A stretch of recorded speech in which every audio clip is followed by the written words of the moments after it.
or the cell more like. And now things are going loud because it was a bit of a noisy way to go, and you've woken up a few bugbears.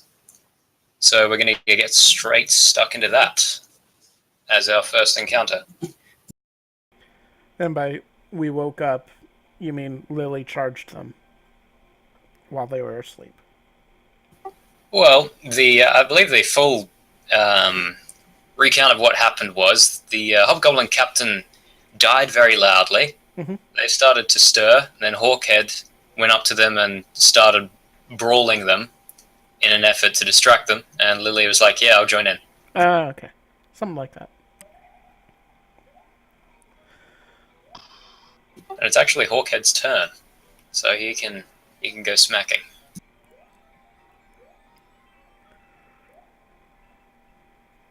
Okay, he hits for 14 damage against the northernmost one.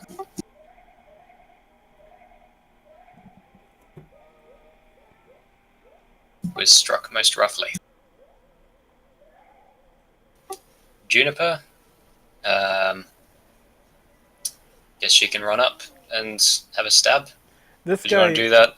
this guy here is Horkhead, right? Yeah. Okay. You can't see his nameplate clearly. But Just wanted to make sure I didn't kill the wrong guy. All right. Right. So you want her to run up and stab a thing? That seems to make sense. Okay. So yeah, Austa's not here, so I'm going to be controlling the character. So stab, and then offhand. And that'll hit. In fact, it cuts this guy right down to the ground.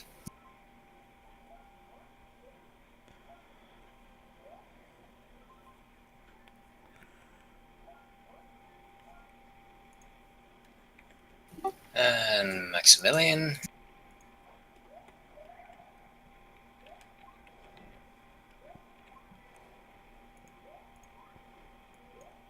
He will pull out his bow and shoot someone.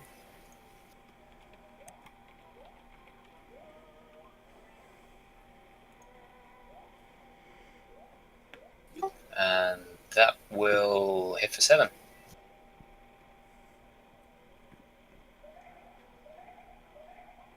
Who did he shoot?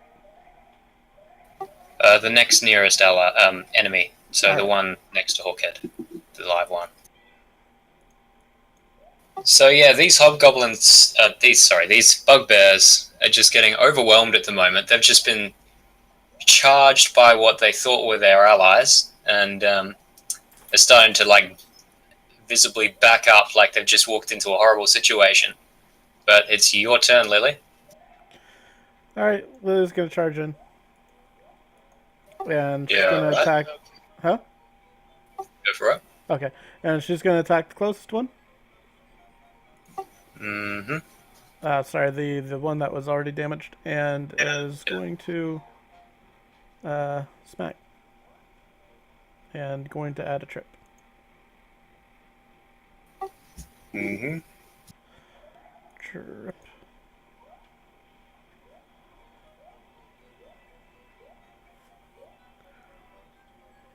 And the extra damage from the trip attack kills him. So once he's on the floor, he's not moving anymore.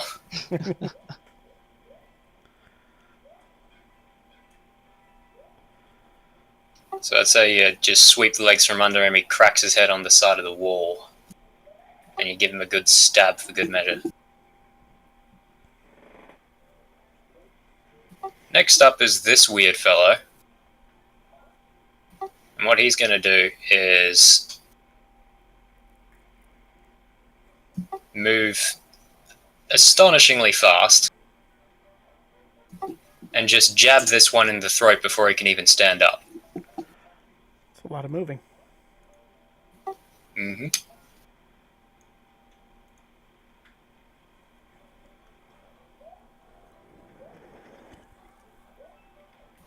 And he hits, because of course he does. And this guy is pinned to the wall by a great sword that this guy's holding in two hands.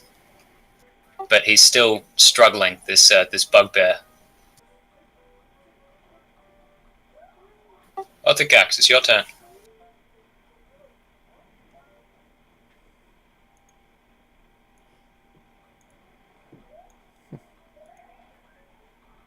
I move there, and I am gonna, I guess. Are they both on the ground? Yep.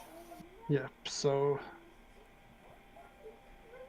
a javelin is not a smart idea as I would have disadvantage, so I will poison spray. Go for it. You can melee with a javelin as well. Yes, but I am not close enough to melee right now. This was my 30 feet. You don't. Okay. You don't have any enemies within 5 feet. They're dead. So I No, I don't mean- think you would normally have disadvantage. No, these guys are prone. Yes, prone makes range disadvantage. Oh, they're on the floor. Okay, my bad. Sorry. And let me have him roll a save. Which one are you This targeting? is the one I can target. It's the Ah, center, right. so it would be that one. Cool. That's 15 feet away. Oops. Then I might have to find a better way to close the gap here. Yeah. We got the 3.5 Can you squares stand? and diagonals. Can you stand here? Yeah, be able to get him from there.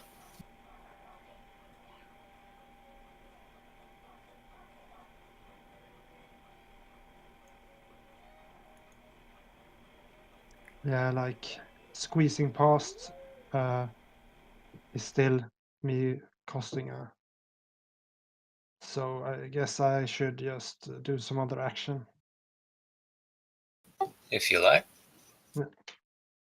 That's 30 feet right there. 15, 30. Yeah, but squeezing past allies is still me losing a. Still rough terrain. Is it? Yes. Or if it's not, I would do that. I don't think it is, but that might just be Pathfinder land. I don't recall it being any because we can move out of your way. It's when trying to pass through enemies that it's not easy. So if you're trying to force your way past an enemy, you generally have to roll, and it's difficult terrain. But if it's an ally, they just kind of shuffle aside a little bit. I think there is a rule for that, but we can like skip that for now. We'll ignore it for now, because I had been going off on the assumption that it wouldn't be. Yeah. And then I would just poison spray, and there you have it. Not the best roll. But it seems the like roll is kind of strange here. Yeah. And he fails. Yeah, 4 poison damage. So. And then I will. Wait a minute, will where's save this my- stats going, Bugbear Chief?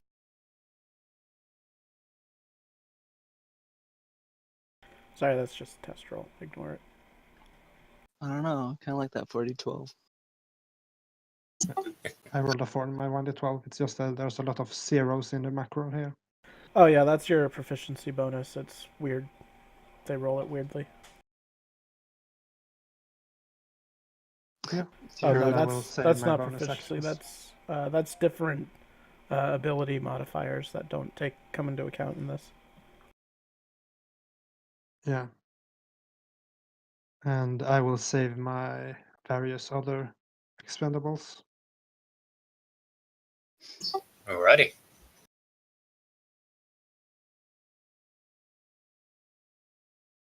So now it's this fellow. He is only equipped with a javelin, and he doesn't quite have that suit of armor that his token does, but he does have that that dashing, broad-shouldered figure that would fit into it. But he is limping.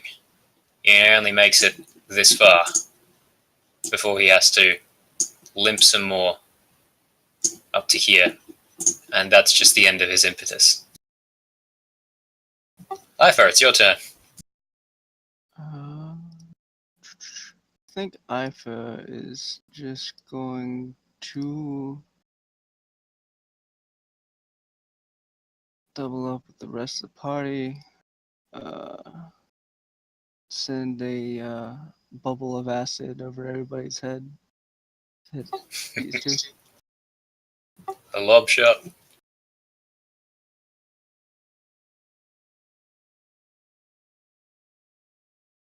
Let's see how this guy goes. Since they're prone, they should have disadvantage. On dex saves? Yep. Well, just as well, because he failed both rolls. And he can target 2 creatures that are within 5 feet of each other. Yeah. Let me roll for them then. With disadvantage, he fails. So they are both caught within the splash here.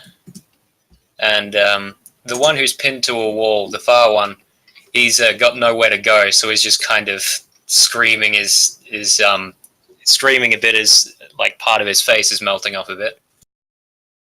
He's just not having a good time because of his own tenacity.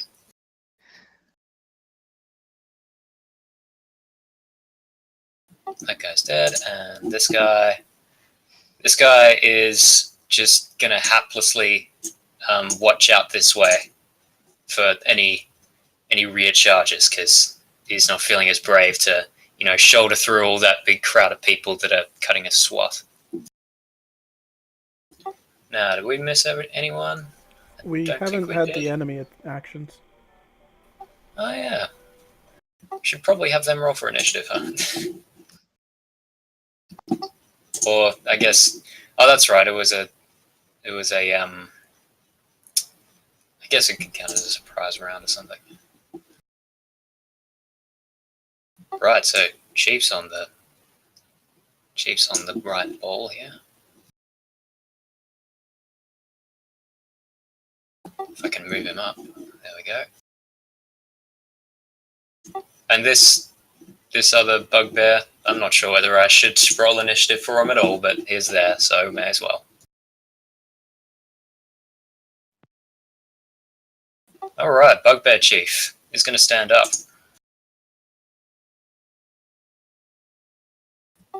And he is going to just straight up try to whack Lily across the face.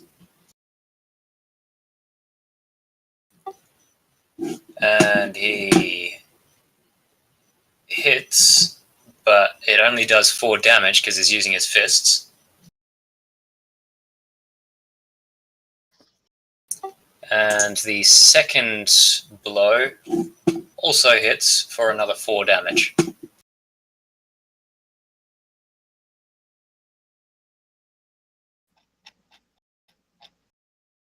Then Hawkhead steps through.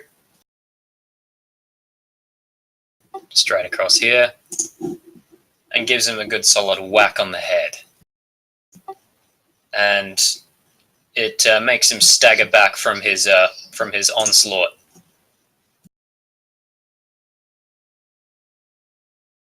And that's his turn. Juniper?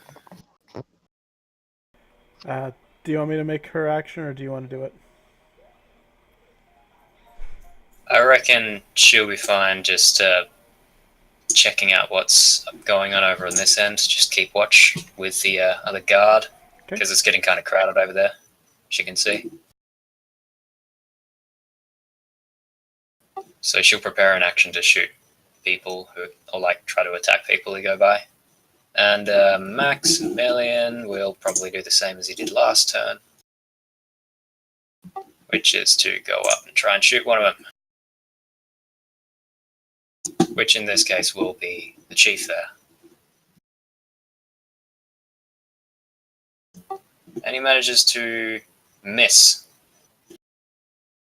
So an arrow just sort of slides past rather suddenly and clacks off the side of the wall as it goes over both of your shoulders, Lily, Hawkhead, and the Bugbear Chief.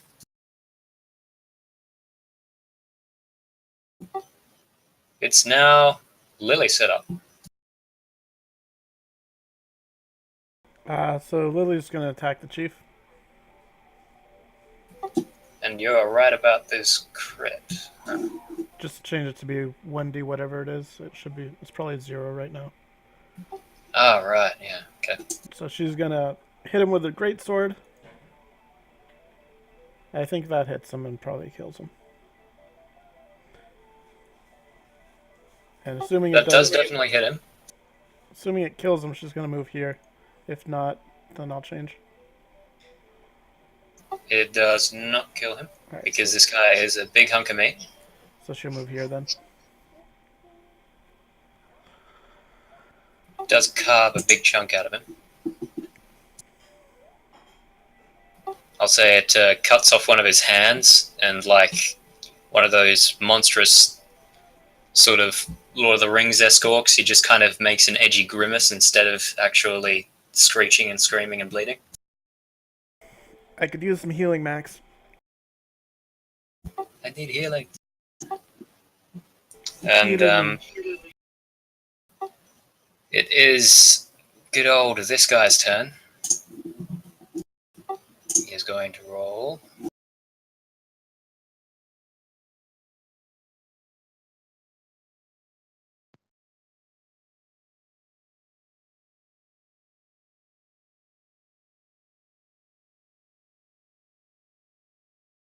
Right, and he basically sticks his foot into the shoulder of this pinned bugbear, pulls out the greatsword, and just with a spin and a flourish, just embeds it into his skull, partly splitting it, and he's dead.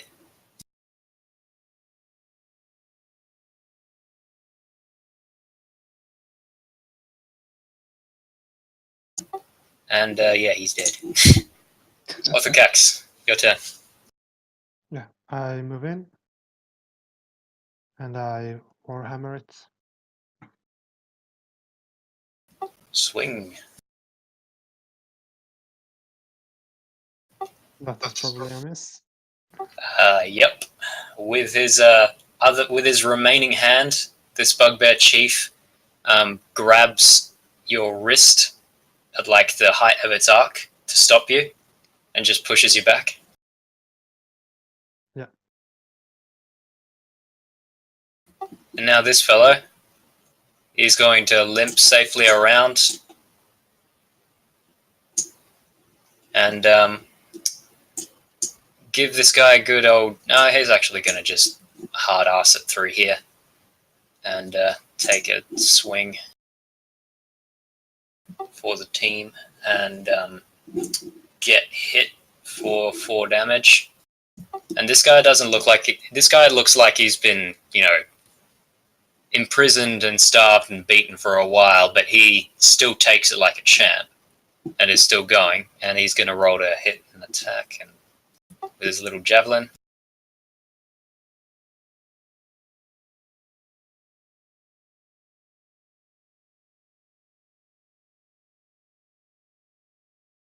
And that's going to hit for a few damage, for a good 6 damage.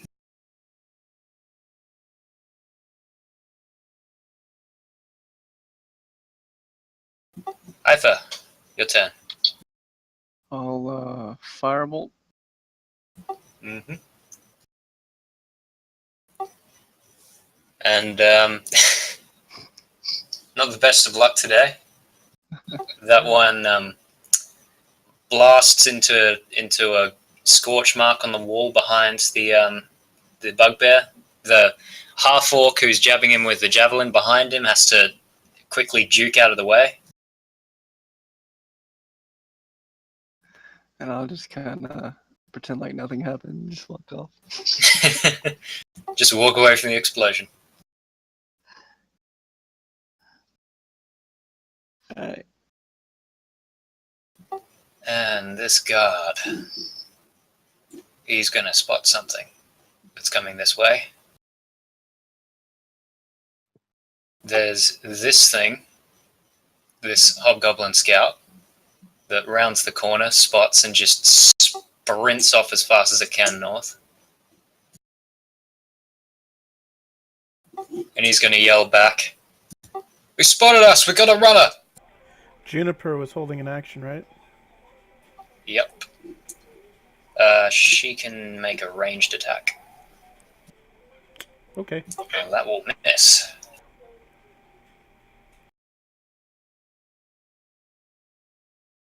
But this guard, he's pretty weak at the moment.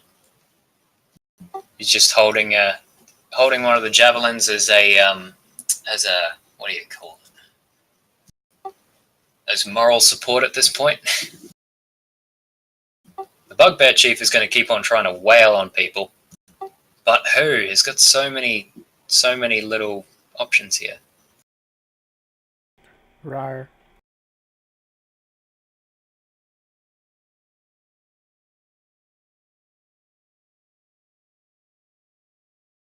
Okay, he's going to wail on the prisoner there.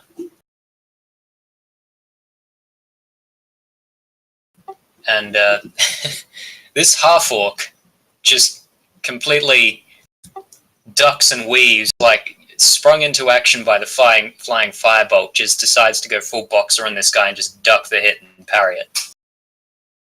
And as for the next target of flailing, it's going to be Hawkhead, who is just mesmerized by this half-orc's moves because he just stands there dumbly as he gets punched right in the nose. And Hawkhead actually goes unconscious with this.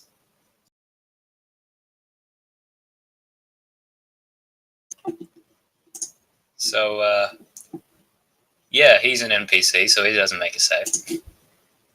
It's Juniper's turn, though. More holding actions, or do you want her to follow? Actually, could she step out here and fire after him? Yeah. She could step out there, but unfortunately I don't think she can see far enough. What's her vision? It's like dark vision, right? No, she's a human. human. So can she She's a send her human. parrot after him? Sure can. So she She steps could move out here and then hold action for somebody else to like. and sends the parrot after him as a dash. Can she shoot at him? I'll say she has a chance. Let me just get the token back. Sorry.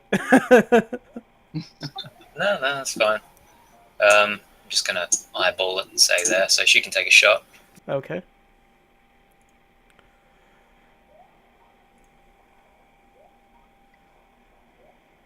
So That's going to be a hit. she does not get sneak because she doesn't have an ally near it.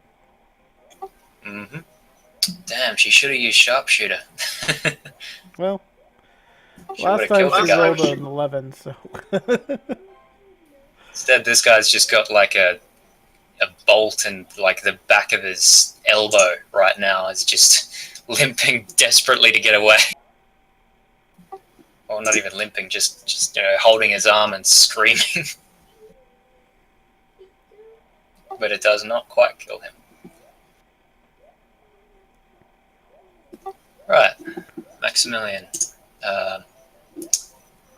will move up and give Lily an encouraging pat on the shoulder, which will do a thing which I'm sure you guys are all familiar with. Good touch. Plus 20 to attack? Ah, that works too. I wish.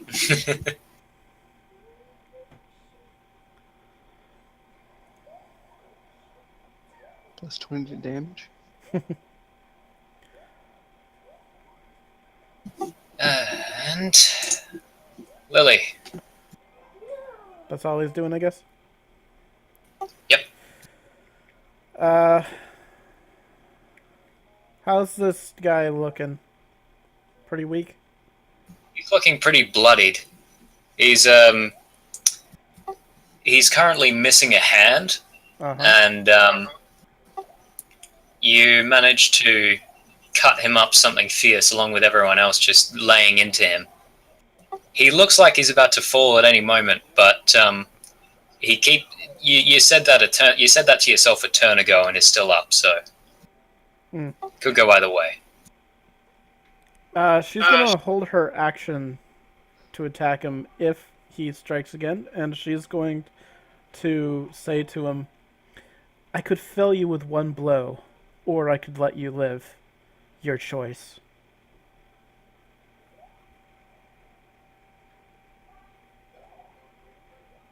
He's kind of in an angered fury at the moment, so it's like it takes a second past his vicious flailing to even come up with a response. But he basically gives you a side eye and just goes, I die fighting! Alright, then she'll take her held action and smack him. Go for it. Sorry, I advanced the turn prematurely there. Go for it. She's gonna miss. Yep. Hold on one sec. Nah, I won't use it. She's gonna miss. I could turn that into a hit, but she's gonna miss. Yep. So as you raise your great sword up in the air to try and cleave this guy's head in two, and it pings against the ceiling. Stupid low ceilings. And this fellow's going to come through, just go, bad luck. Better luck next time. And he's going to try to roll a hit.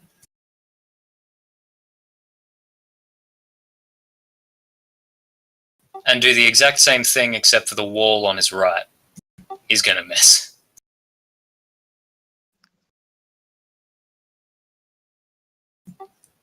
But it's Othukkax's turn now. Nobody mind his embarrassingness as well.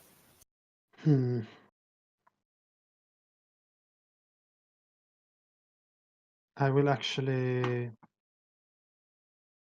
Let's see here. Do we have anybody who wants to use a ranged attack on this guy? No. I will just hammer him then. Go for it.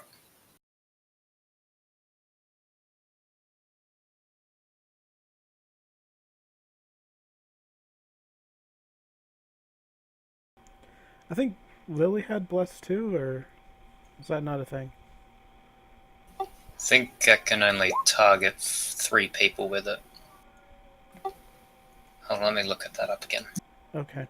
I think I was calculating Bless in Field Smart previously for her, so that last attack of hers should have done 4 less damage. Okay.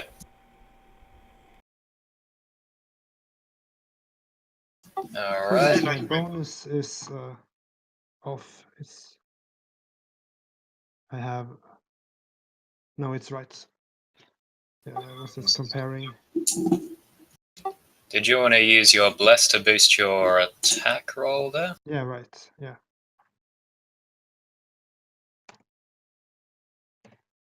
Yeah, Bless up to 3 creatures. That's the description I got. And that'll bump it up to enough for a hit. Not a hit. So you smack him across the face, and it doesn't seem to break anything, but it's giving him another big welt. No, I don't think it does. It's saving throws and attacks. Yeah, whenever you make an attack or a saving roll before a spell ends, before the spell ends, you can add 1d4 to it.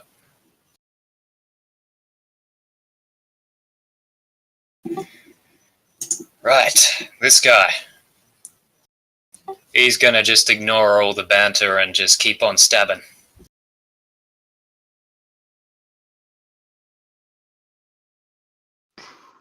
He's gonna do another 6 damage.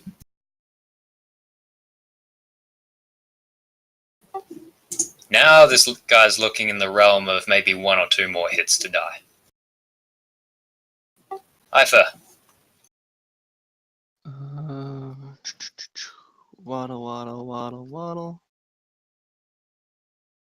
And... See, yeah, I'll firebolt the runner. Go for it.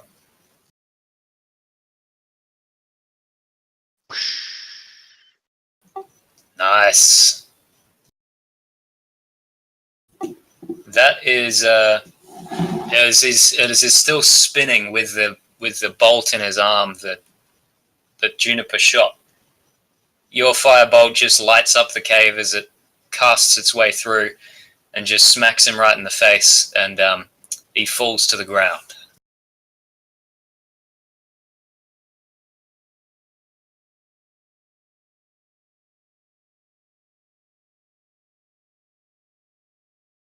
Did you want to do anything else with your turn?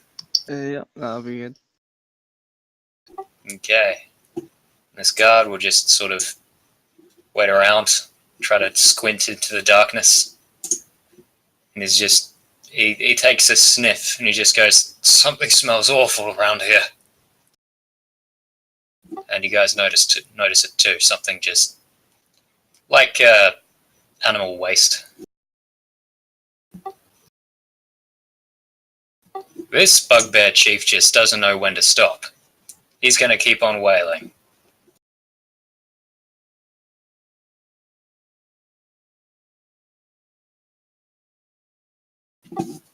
On the half-orc again. He's going to hit. And this half-orc is going to stay standing. And who else? Lily.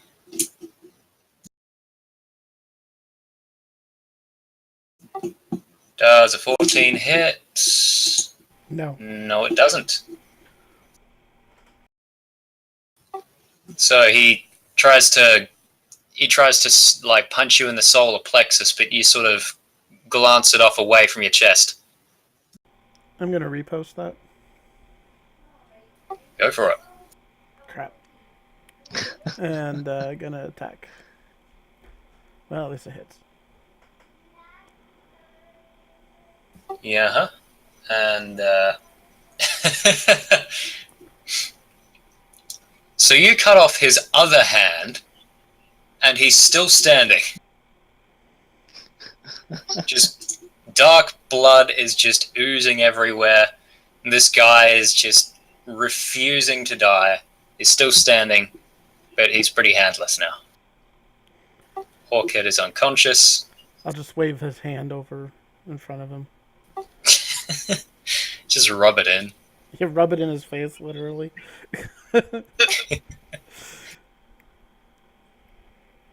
And Juniper, it's I think Juniper's she turn. would recall the parrot. Mm-hmm. It's a useful thing for a human, that. Yeah. Yep.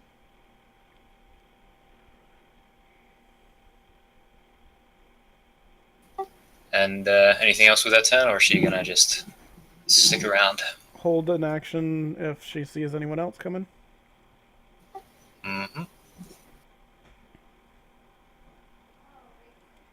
Maximilian.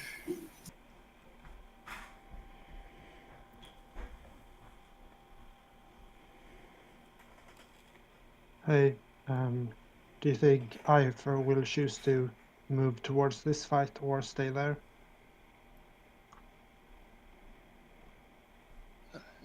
I don't know. Probably. Okay, because Stay. otherwise I'm gonna athletics this hobgoblin down, and like all the milliers can go ham on him. So. Well, turns out that Max just shot him in the throat, unfortunately. Yeah. I mean, you can still do that if you want. Yeah. I'll if you're gonna make like- motions to do it and like say it to the party, then I can have Maximilian hold that attack, sure. No, I meant he can Like, still do that if to you're a gonna dead. do it from range, it's like good to do it before I wrestle him to the ground, because then he would be prone. So. Yeah. Okay.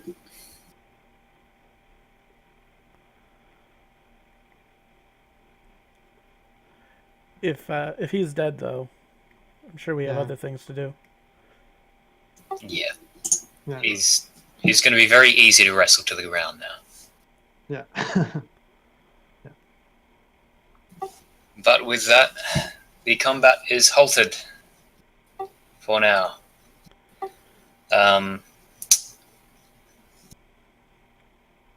The half-orc looks to the bearded man, the bearded human, and just sort of grabs at the below the flukes of his greatsword and just says, "Give me that, you ain't using it right." So he's using it fine. You gonna give me your javelin? Yes. He just tosses it at him. And the bearded human takes up one of the shields that the bugbears were using and looks to you lot. They both look to you lot and go, "Well, we getting out of here or what?" Yes. You That is our plan. You fought well. What's your names? My name's Honey Wasp. I'm from Honey. around here. And I'll just reveal his nameplate.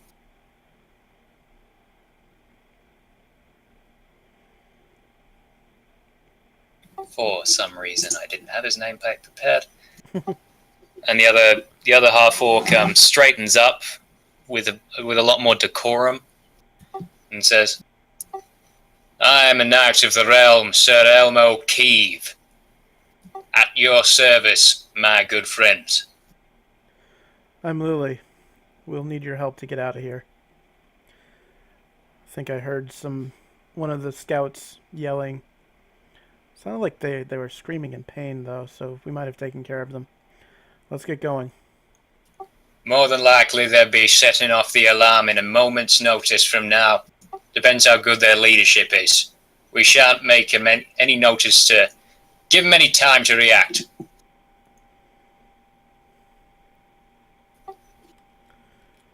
And yes, you guys may move along. And I'll keep these. It's going to be a bit of a pain to keep the tokens up with you guys, so I'm just going to bunch them up and just sort of pretend they're following you. My suggestion is we take this torch and somebody burns down the camp while we let these prisoners escape. That might take a long time. But it would cause a distraction. It is not the tactic is not burning down the camp for real, but to make them notice something else. Well, I'll toss it in the nearest pit of hay or whatever I can find. Do we leave or do we check out what's here? I think we just want to get out, right? Well, Yes. if we could find a different way out, I mean, if the way we came is smack dab in the middle of the camp. We're not sneaking them all out. Can we feel any draft of wind from another direction? Perception? Roll perception, sure. Yeah. Or check to see if the torch is flickering or anything like that. Yeah, sure. I'll say that's enough to perceive that from the south. You can probably see it from now. Let me just check your sight. I see barricades or something here. Yeah, those are latrines, and you can smell them for sure. Huh. That was the horrible smell that the guard had spotted before. Just step down there and check, holding my breath as I go. Mm-hmm. More latrines. Yep, just appears to be a long line of latrines. The hobgoblins do not have good aim, so it's not a pleasant place. And to your east, there is the smell of body odor, really strong. Oh, And I can see tokens on the far edge of my vision. yeah, and you also hear footsteps coming from that direction as well. I suggest we move it. This guy here is just gonna ask his name as well. Andrew. Andrew, there's a whole host of something coming our way. Do you know any secret passages beyond what we know? I woke up in that cell and I checked every inch of it. That's all I know about this place. All right, we're burning this mofo down. Let's go. She's gonna head north. The guy was just asking what's a mofo. It's all good. Don't worry, it's an Elvish word. Touche. Honey Wasp, Andrew, and Sakiv, they offer to take the rear guard as you guys are making your ways forward, and Juniper will join them to even out the numbers.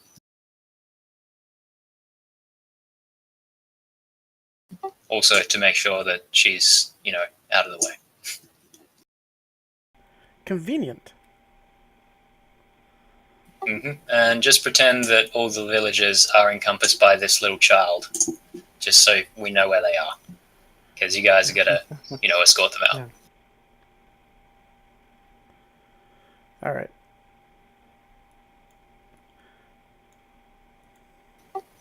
And as you guys are moving, Max offers you guys... Max offers... if anyone needs some magical assistance. I am fine. I'm ever so slightly low, not enough to make it worth it. Yet.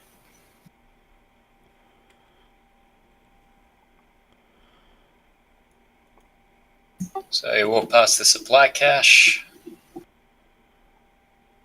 Was there anything we needed to get that we forgot about? I think we just want to get out of here, right? The goat. Yeah. The goat's right goat. here. Lily's gonna look at the goat and be like, "What the crap?" It's gonna bleed at you in a cute little goat kid sound. Othukkax kind of stays here to the side to prepare for anything coming towards the escorting group. All right, Eifer, you got fire, right? I have fire. Let's burn things. You and me. You any good at sneaking? I does a sneak as well as a potato. Okay, cool. A very loud potato. Max and Othu, we're gonna need you with us. We're not sneaking very well. Fair enough. At this point, as you get to the mouth of the cave,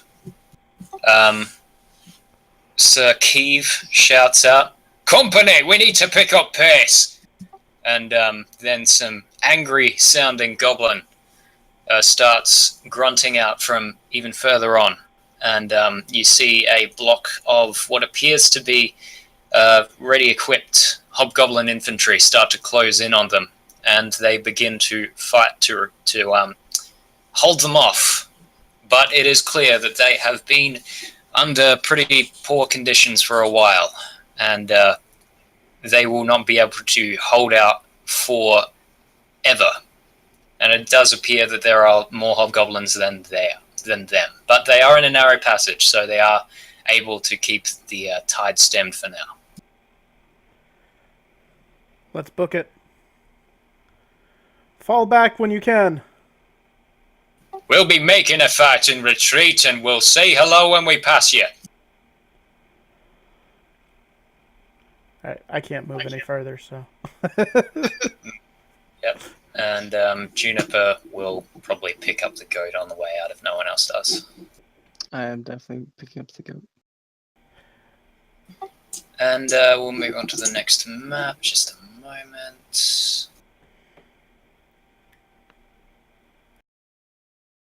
I have to switch a few things around because of changing circumstances.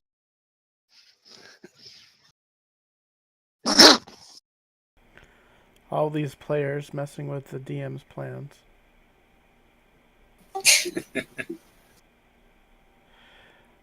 I'm gonna grab that other torch as well, so I have double ammo. Sounds good.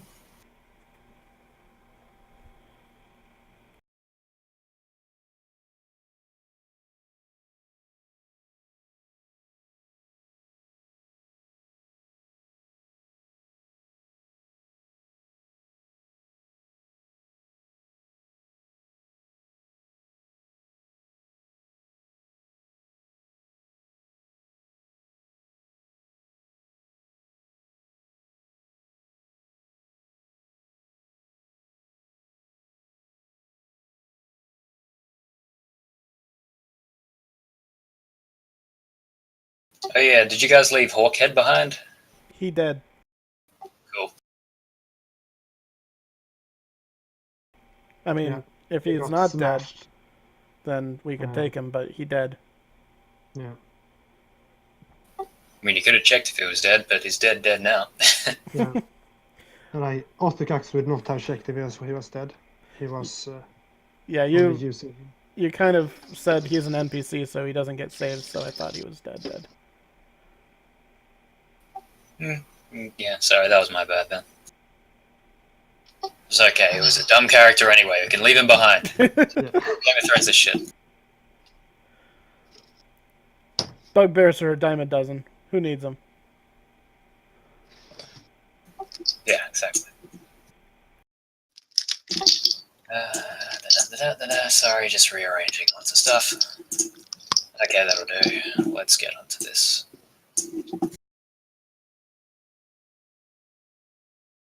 I hope the rest of this map hasn't been completely revealed to you.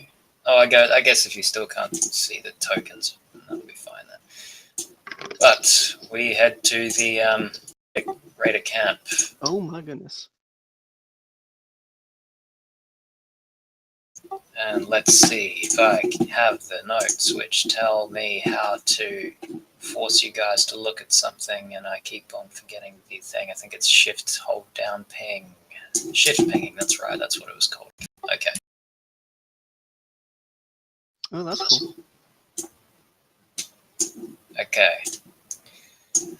So before you see a few more torches lit up, a few more woken up hobgoblins, a couple of them riding wargs, one of them in front of you riding a battle yak. They appear to be in the midst of a drill at the moment. A midnight surprise drill held by Dalgo Fang. But as you're edging out of the cave mouth, you sort of have the advantage of being able to peek up and around without completely revealing yourselves immediately. So what's your initial reaction to this as the violence is going on behind you in the cave? So this battle yak is facing us? He isn't paying much attention. Okay. I would suggest heading off to the north here through the yak pen and then using the seed on the wall in the north. We can try. I think that is the safest way for us to get the How tall is this pen? civilians out. Can we scale the pen easy? We can just break it. We don't care if the yaks escape, right? I mean, can we get through it easily enough? We don't. It's it's the same height as any fence that would keep in Okay. cows. So it's a temporary fence. You can vault it pretty easily. Okay. So yeah, let's do what Othukkax said. I'm gonna try to stealth, but I doubt I can do very well. Roll for it. Mm-hmm. Yeah. I'm carrying 2 torches. That makes sense. Yeah, I should probably give you disadvantage for that, huh? But we still have got the averaging stealth rolls in, so the rest of you guys can make stealth rolls as well. Anyone else who's edging out that way? With Potato powers. With his newfound power of... No, he will choose to not doff his armor. He will just throw stuff. Rightio. Disadvantage, but I got a 17. Mm-hmm. What does Max get? And Max has decent, like, dexterity, so he can have a good shot at it. Let me just roll. And yeah. An 8 1/4 passes, right? Unfortunately, the hobgoblin scout on the battle yak, his ear twitches and he turns around and spots you guys trying to edge your way across the cliff into the pen there. And he shouts out in Goblin and points at you guys in alarm and fright. And the people further down the track turn their heads and spot you in the middle of this. And the leader, Dalgo Fang, next to her hellhound, shouts orders, barks to Kingslave intruders! Surround them! They're the ones who are causing trouble! And now, these guys start making their move to surround you guys. But as they do so, there is a horn that sounds from outside of the encampment. A horn which is no hobgoblin horn. And at that, the scouts along the wall start shouting in alarm and pointing out towards the encampment. And Dalgo Fang goes up the barricade to investigate and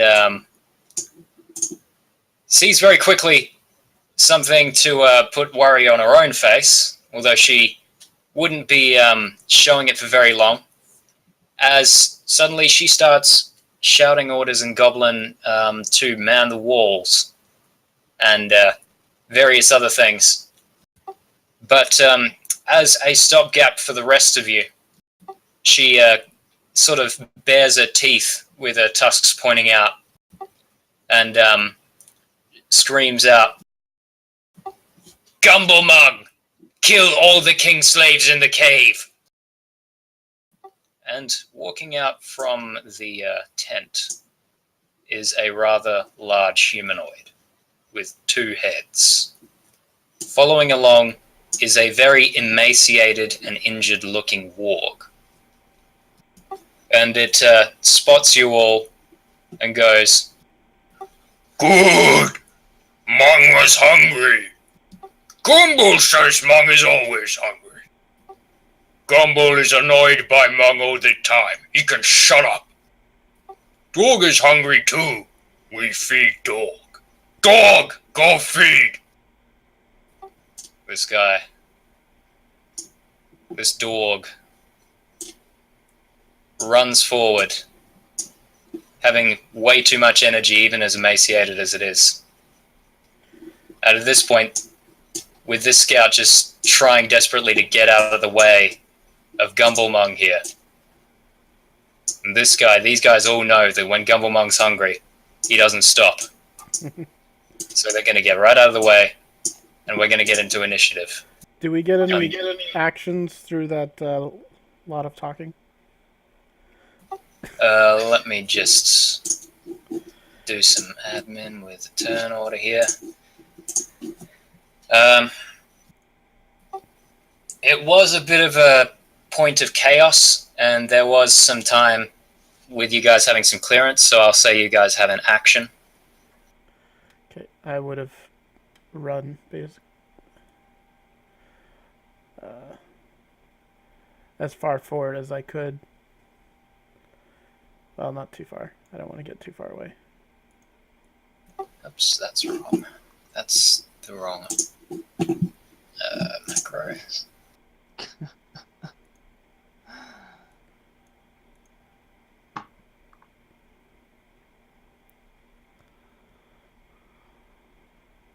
And I think I'll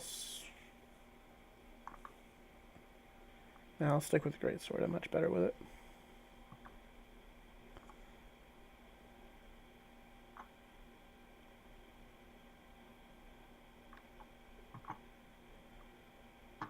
Okay. Okay, I think that's everyone.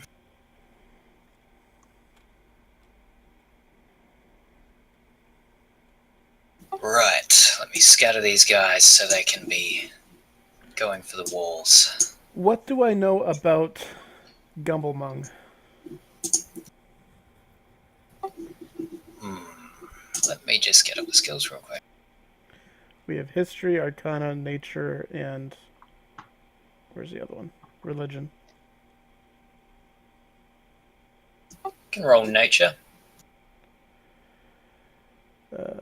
Okay, I was hoping history.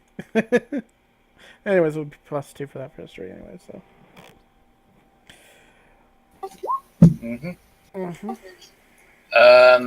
Right. Lily has heard of things about this size and stupidity in children's tales.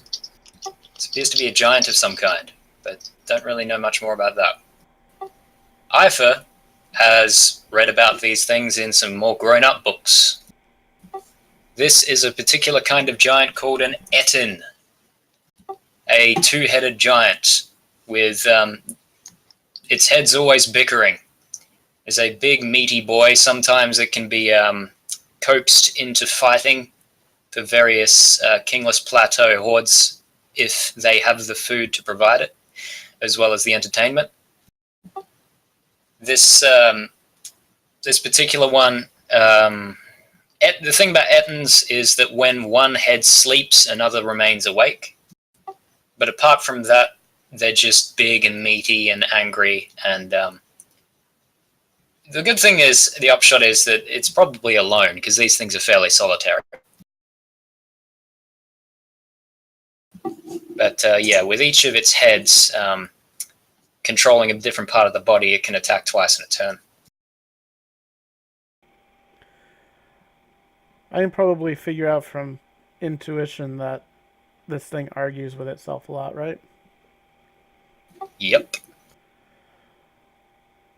Can I call out to it as part of my last action? Sure. Just one more detail. Mm-hmm. This thing also has another trait with its two heads. It has advantage on perception checks and on saves against blinding, charming, deafening, frightening, stunning, or unconsciousing effects.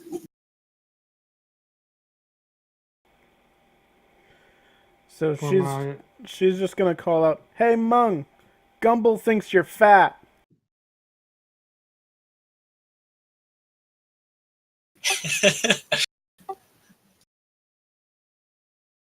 Mung not fat. He's just got a wide jawline. Gumble thinks Mung is fat though. Stupid! Stupid Gumble! We'll see the repercussions of that in the coming turn. But Maximilian probably wants to do something with his action.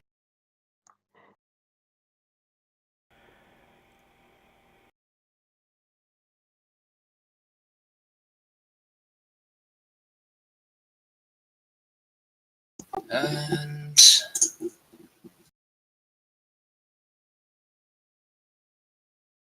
gotta arrange something. Eifer and Othukkax, what do you guys want to do with your actions? I want to run out to the fence and like kick it down. Okay. Roll me an athletics check, or an attack roll if you just want to smash it with your weapon. No, I want to use athletics. I think, like just to remove the fence.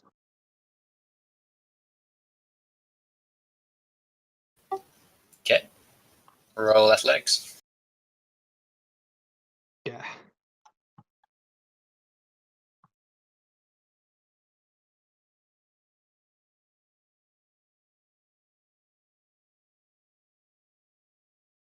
Yeah, I got a 12. I don't have expertise yet because I'm not level 3 yet in Bard. So.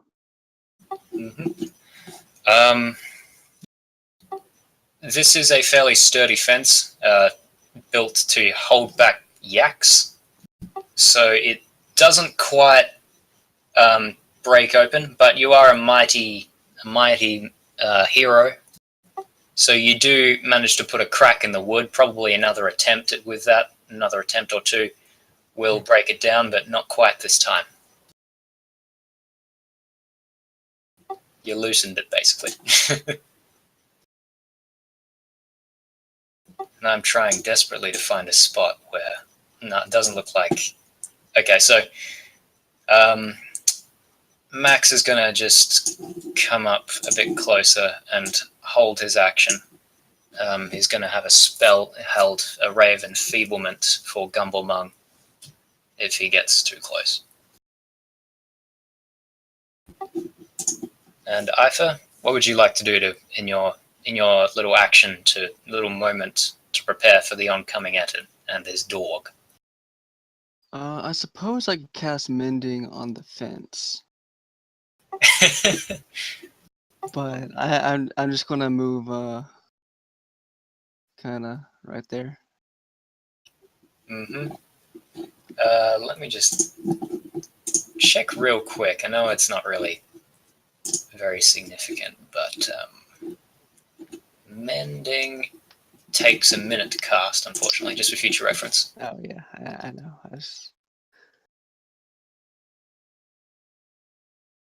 Alright, we can get this show on the road. So, top of the initiative is Othukkax. What do you want to do? I want to break open the fence, I guess. Yeah. I will just... That's better. That is a much better roll. This time you managed to...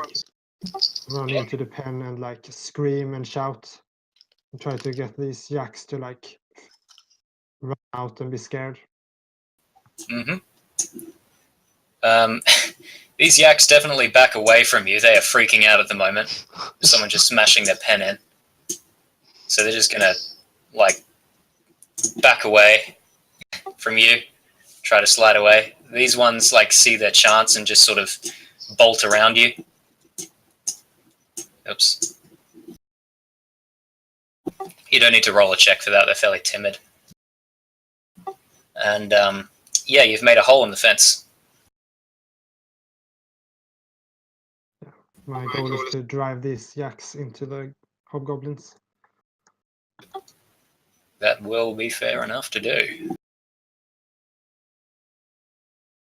Right, now it's Maximilian's turn, and right, he beat them to he beat them to the punch. So I guess he can just straight up do his ray now. Oh, but it's so close. Yeah, he'll do that.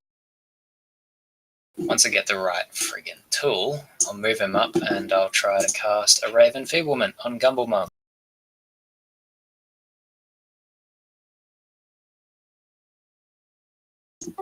And that's a horrible roll. That's actually gonna miss.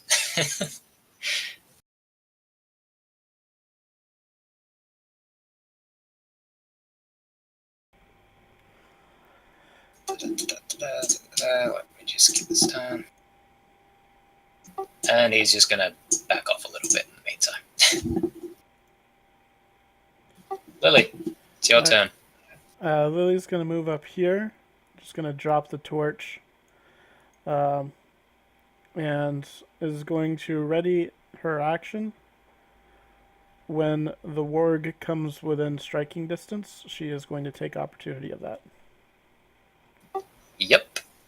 So holding an attack to attack the warg when it gets into reach. Mm-hmm. Eifer, what do? I suppose I'm just going to start off with a bang. Cast the first stone. I'm gonna firebolt Mung specifically, or which one was called? I can't remember. Monk called Gumble Fat. Yep. Alright, I'm gonna firebolt Gumble. Roll for it. And unfortunately, he's more agile than you expect for an Ethin. So he sort of just lumbers with a slight list to the left, and your aim manages to go off and fire the firebolt as it just sort of winks out further on down the track. All right, guys. We know their AC is higher than 8. It's hardcore metagaming right here. It was either the 8 attack roll or the 1 damage. I mean,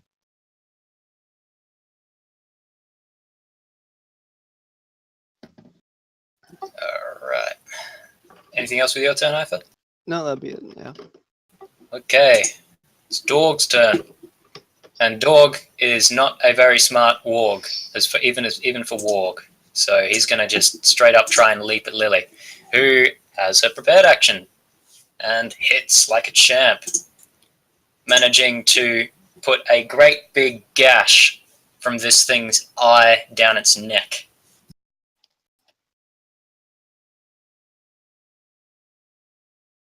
Down, But puppy. even as well placed as that blow is, this guy is still up, only just, and very excited. And it leaps for you and bites at the arm, which is extended out with your sword, for 9 points of damage, and you need to make a strength save. Right. So as Dorg's bulk is just whacked into you and grabs onto your arm, you manage to brace yourself and blunt the blow with the strength of your sturdy legs and arms, and you are not knocked prone.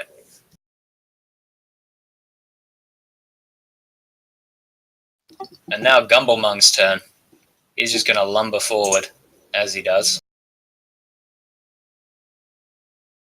He's going to move that fast. Okay.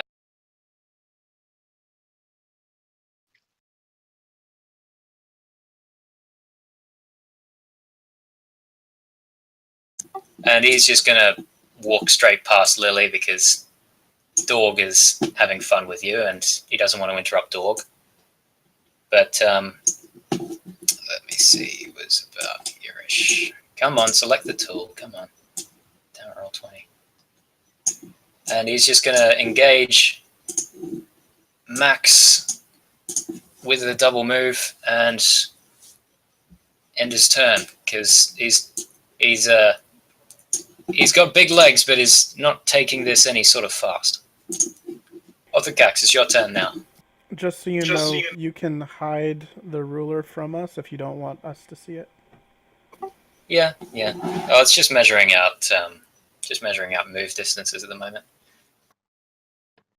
Othukkax will move northwards in order to scare the yaks a bit more. Mm-hmm. At this point, because you're trying to direct them out of the pen, I will have you make an animal handling check. That's fine by me. See here.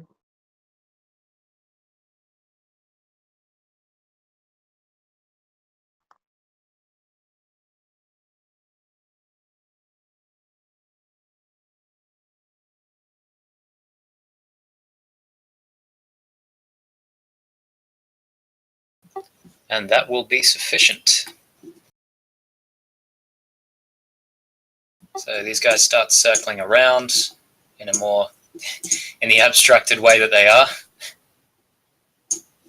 But maybe the crit I got was that this was a gate from the beginning or something. Essentially, I'm trying to scare them through the hole in the... Mm-hmm. I'll just mark that down real quick as a hole in the fence. Just say it was about there, right? Yeah. So these yaks start streaming through. Eifer, could you make me a dexterity saving throw, please? I'm sorry, what? Could you make me a dexterity saving throw, please? You're about to get trampled.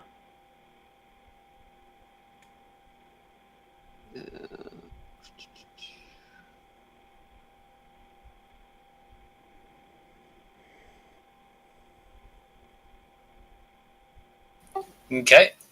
You manage to dodge out of the way of the charging herd of yaks that starts streaming out of the pen.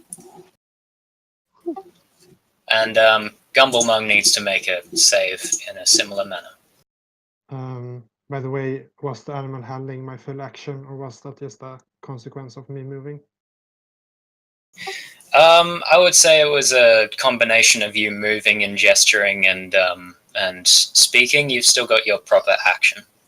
Okay, in that case, I will hurl a javelin at this hobgoblin.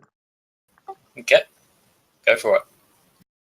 And Gumblemung fails his save, so he's actually going to be, even with advantage with his bulk and everything else, he's going to take some damage.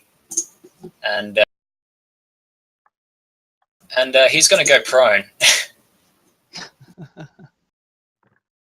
Because he's just getting swept away in this wave of yak. Where's the thing that we were using for prone? I'll just use this for now. It'll be fine. And you manage to hit with that javelin, and it sticks right into this guy. And he's hurt, but he's just sort of... He was looking on in horror at what's happening with the battle yaks as you're just streaming them out. So he was distracted enough for you to hit him squarely in the leg, and now his battle yak is just panicking itself with all the crazy stuff happening, and it's just moving on its own. So he's lost control of his mount. And it's Maximilian's turn, and he's not particularly enthused about this particular gentleman accosting him. So he's going to decide what to do.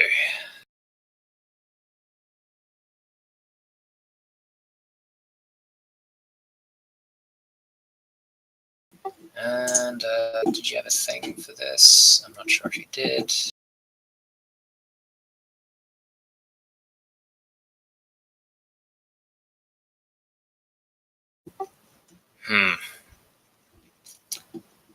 Okay. That's touch.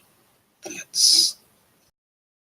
Sorry guys, I've been trying to concentrate on the GMing and on the GMPC.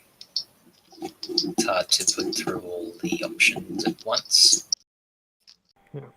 Yeah, in 5e it's pretty hard to... Maybe we can have Maximilian die here. Heroic death. No, we need a healer. Well, I am technically a healer, I guess. I will mostly be a bard, so... Currently, the only people you're touching are yaks. Well, I am equipped with healing words if anybody, goes down. I'm going to say that Maximilian, he's not too enthused about sticking around next to this guy, and he's currently getting swept away by battle yaks, so he's going to try and disengage and just back the hell off and let the yaks do their thing. And as a bonus action, is he going to use his bonus action, I wonder? Can he do healing word before he backs off? Would you rather a healing word or a shield of faith? I've got 11 HP. Your choice.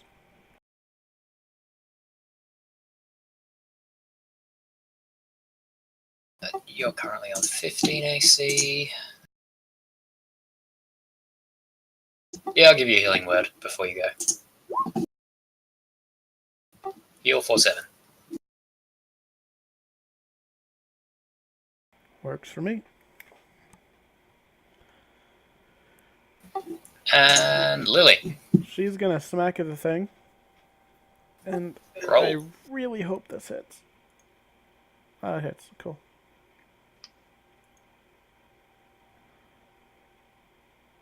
Just wait for that roll to propagate over. There you go. Yep, that'll definitely do it. So you manage to shake Dorg off your arm, and then you're in prime position to finish this guy. So how do you do it? I'm just gonna shove that great sword right up his underside of his jaw, right up through his brain. Hand on the back of the pommel, right up through. Awesome. And then she's going to pull it out of his skull and run the heck away from the herd of yaks. Well, Seems pretty. more towards it, but off to the side. And Dorg. Come on, is this the point where I'm... Okay, good. Thought it was going to hide away the options for me. But yeah, Dorg the warg, emaciated and beaten as he is nonetheless surprised that all his excitement has come to an end. Here, is shock in his eyes as the sword sticks into his the underside of his head. And as you finally feel the weight of his entire body slump down against your sword, you pull away and he just flops onto the floor. Sorry, dog. No. Gumblemum goes, Gumble, the left head, goes, Dog! No! You beat him too hard! I didn't beat him too hard, you did! We're getting beaten too hard, yaks everywhere! Shut up and help me get up. He still thinks you're fat! Damn it! This is the worst day ever. Okay, and Eifer, you currently have narrowly dodged a stream of stampeding battle yaks. What do? I'm gonna assume that it's probably they're moving too wild to actually try to traverse them. You can try an acrobatics over them. I'll pass. But I will burst into flames. Okay. Just casually. Just casually.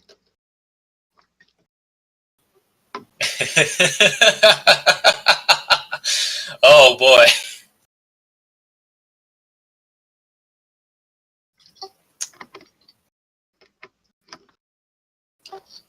Right, so is that what you got? Yeah, that'll be it. That's just a bonus action. You still have your action. Well. Oh, Could how move about like more. I guess I could firebolt the grumble. So, Gumble is prone right now. I might suggest getting out of the yak stream and holding an action. Like moving on top of the fence and then into the pen. Oh yeah, the fence isn't that high, is it? No, you don't need to roll to leap over it unless you got an injury. Yeah, I'll just skedaddle. Bloop. And I guess hold action for if Grumble stands up, I'll firebolt him. Sounds good. Guess what Gumblemonk's gonna try and do? Fight the yaks. Well, he's gonna stand up first, so go ahead and launch your firebolt.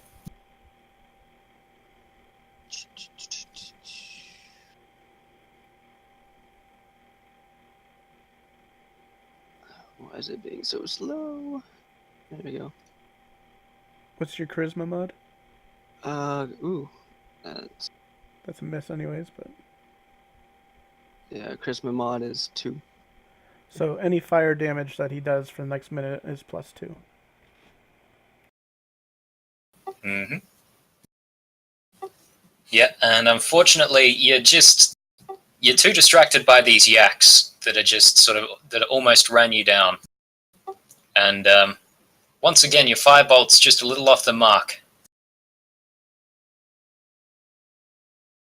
Gumblemung, he's going to try and first and foremost just sort of muscle his way around these yaks. He's actually going to be distracted enough to whack one of them with his battle axe, this big axe that he's got. And this little yaki, just on top of the just big, burning woman that just burst into flame right next to them, and now this one battle yak just getting whacked and just almost killed in one blow. These yaks are not really feeling very, happy about this situation. They're kind of freaking out a bit. So they are picking up speed, and they will reflect that in the next turn. But Gumblemung is going to try and lumber his way past to try and whack Maximilian with his Morning Star in his other hand, or big spiked club. He does so, dealing 13 points of damage as Max is just whacked against the back of this watchtower here. I seem to have a little bit less vision than I should. Yeah, I'm wondering if I have that too. I should have 60 feet, and I barely see. Oh, that's strange. Hold on, let me check. Okay. It might just be because it's dim light. Yeah. But I have dark vision, so light I should. too. But I normally put dark vision as bright light, but Yeah, I reckon I'll do that, because otherwise it's going to be a bit more difficult. That should light you up.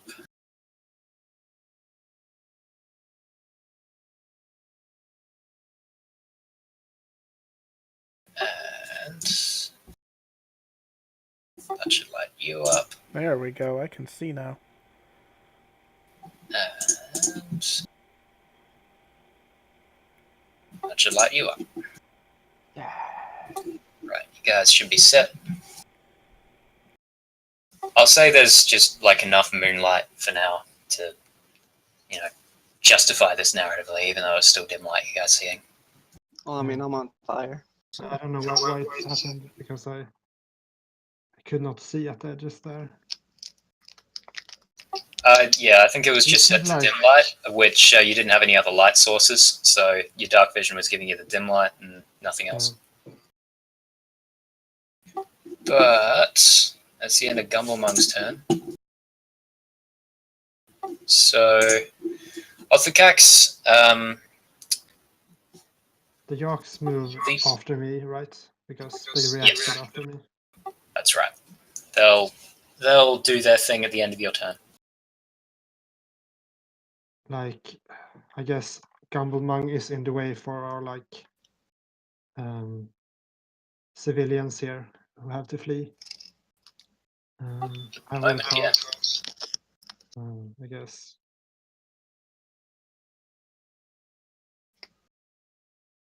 How fast does the civilian seems to go out of the cave? The civilians, they're not particularly strong at the moment. With a dash, they could probably move 40 feet a turn. They're probably still kind of waiting for the ruckus to clear, right? Yeah, they're not. They currently. The ones that are at the head of the group see an Etten fighting Max and stampeding a herd of cattle, so they're not really, Yeah. It's not really, Green Man to Walk type deal. Yeah. Cool. In that case, I will Dissonant Whisper Gumblemung. Go for it.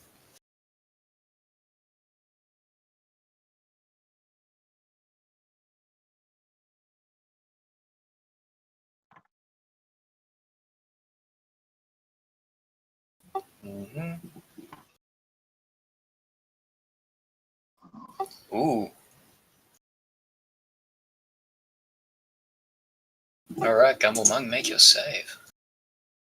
And I would have, I guess, moved a little bit to facilitate Gumblemung not moving towards the cave. Mm-hmm. He fails. So he takes that 10 damage. So he sort of clutches a head each with his hands, and both the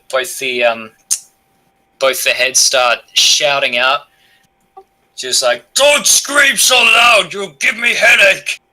You gave me headache first." And then they sort of, as the pain subsides, they realize and just speak in unison. Wait, that was. Ah! And use their reaction to move as far as its speed will allow away from you. And that'll be good. Into the pit. Yep. He's just gonna, like, vault, just step right over, just hurdle right over the fence into the other battle yak pen. Now, And this causes the other battle yaks to just back away up against the fence and really put a big stress on it as they all sort of, cram together away from this big angry Ethan. Because this is actual movement instead of like falling or something, Max gets an attack opportunity. That's right. And Max will take it once I get his thing up. And he had his bow out, I suppose.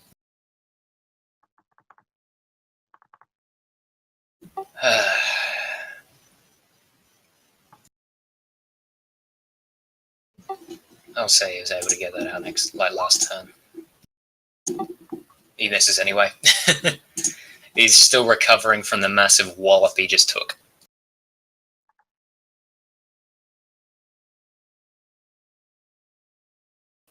Alright, so what else were you up to, Othukkax, if anything? I might use a bonus action, Bardic Inspiration on somebody. See, I will do that on. There is nothing big going on right now. I will save it for later. I'm done. Very well. And at the end of your turn, this guy that you panicked the battle yak of just charges straight through a tent and into a wall. The battle yak throws him and just whacks him into the wall, and he's unconscious. And the battle yak. Othukkax is still kind of steering the battle yaks as well out from this pen as well. Yep. And this battle yak just sort of starts stampeding as well with all the excitement. So I'll mark it down as such. And all of these guys, they're going to happily stomp right through here. Just clear out the pen completely. And start causing all sorts of chaos. There's sort of a realization from the hobgoblins down at the gate what's going on. And I moved the line as well. I would suggest that civilians might take this opportunity to edge this wall here to the east. God damn these tokens. I'll get this eventually, guys, I swear. Sorry, I just gotta zoom in and make sure this Try dragging boxes. Yeah. Yeah, selecting it's not the hard part, it's moving it. Scream towards Maximilian. Get Use the arrow civilians keys too. out of there. Into the pen and to the north. We can use the seed. Or whatever it was called. Yep. Come on, I had you before. Where is it? You can use arrow Get the keys if you need to. civilians, Max. Screw Through it, the I'll gate delete and into the... We remember where it is. I'm not going to draw it again. God. Yep. Max nods to you after, nursing the blow that he took, and relays the message back into the cave to get moving. And with that, let's just grab the token to put down here.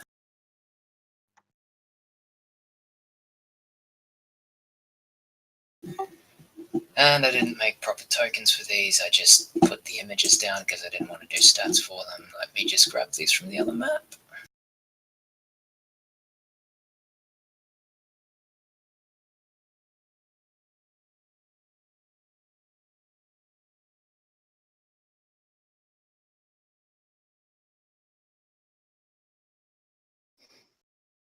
Excuse the pauses here. Roll20's just being kind of uncooperative with me today. It does that sometimes. You just have to pet it and call it nice things.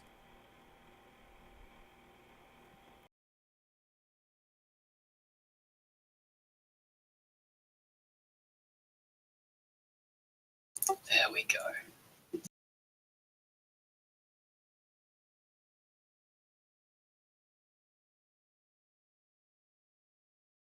So yeah, again, the abstraction of these guys coming out as a big group. And Max is going to limp around trying to get this going over here. He's going to limp around and bravely stand down and action to dodge, basically, as he's going to no-sell this Etten from hurting the civilians as they're coming out. Do you want me to roll initiative for Juniper? At this point, they are still holding off the goblins at the rear. Cool. I've just put them there in anticipation. Gotcha. So Othukkax was suggesting for the villagers to move through the pen. It's now cleared up. Yeah. They're not going to try and go down to the middle and through the main gate. Right, Lily, it's your turn.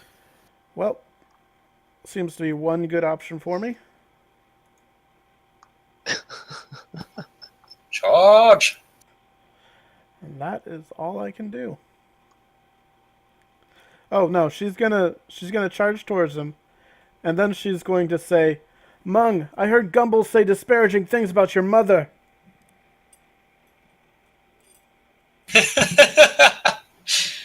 Right.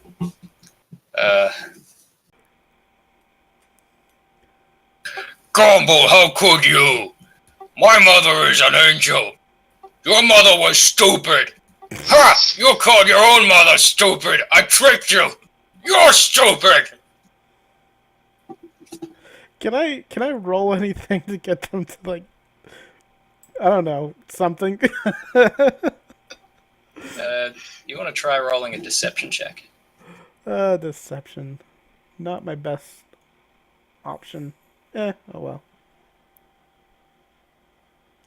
Yeah, these conflicts, they seem to have gotten used to each other's stupidity enough to argue while fighting, but that's not to say that you can't find a way around their defenses. And Eifer, it's your turn. Alright, well, I'm going to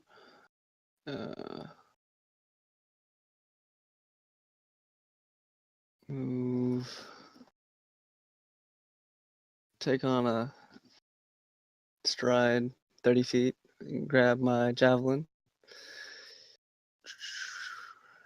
While I'm on fire, I'm going to go ahead and use my spell to cast Searing Smite.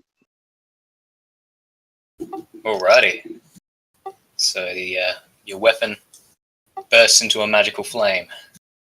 And then I'm going to throw my javelin at Grumble. Roll to hit.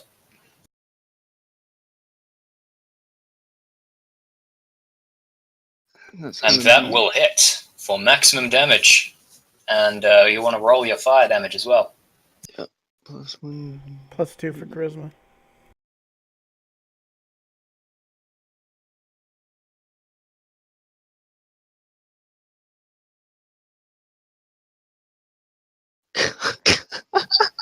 Minimum fire damage. But you still manage to really throw the javelin where it hurts, as it smacks into his chest and catches a small amount of leather on fire, gets scorched, as it interrupts their argument and makes them grunt in pain simultaneously. And let me just... So yeah, this avatar of flame, you just burning, and chuck some more fire out in the form of a spear. Lands well. Really managed to make some recoil. But he is still quite healthy. He just looks angrier now, and now he's angry at you guys.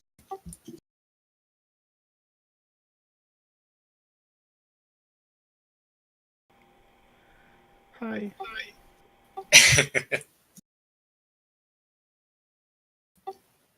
And my head's really slow because I haven't had more than one cup of tea this morning. But Gumball drools down at you and goes, "You're being mean to Gumball. You're being mean to Mung. Meaner than I am to him. Only I can be mean to him." As his battle axe comes down and you manage to just sidestep as it digs into the dirt with a thud. And his other arm, already reeling back, comes and smacks you across the side with a spiked club for 13 points of damage, Lily. Ow. I have 5 HP left. Othukkax, you have successfully made these battle yaks stampede out onto the main stretch of the encampment, and they are causing chaos. Great. I guess I'm gonna move up north. Or how do you feel about holding out down there? I can throw a healing word in if you need it as well. I have low HP. Max Yeah. is low HP too.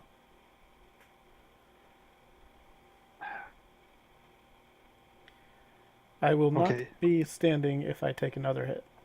Yeah, I'm just gonna see if I can both engage the goblins in the north, because I can see some, and then also do a healing word on you if you go down.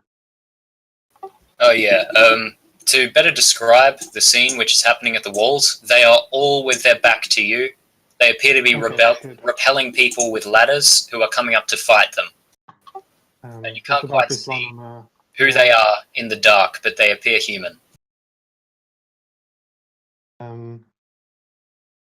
The warg to the northwest of me, with a goblin on it.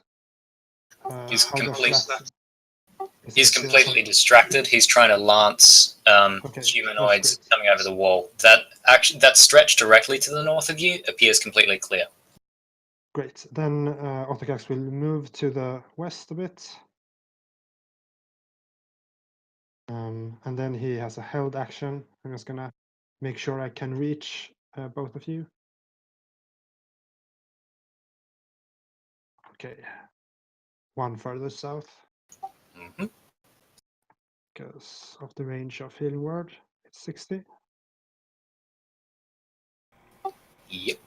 What are you trying to hold? I'm gonna hold my healing word for either the end of the Etin's turn, or when you go down, any of you. So the thing about holding an action is it has to be an action. You can't actually hold anything other than an action. So you can't hold the bonus action? Yeah, Correct. that's right. In that case, I will just...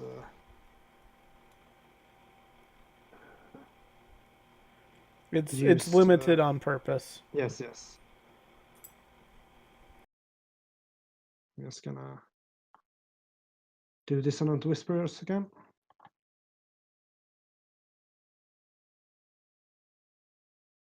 Mm-hmm. Time to make another save, Gumblemung.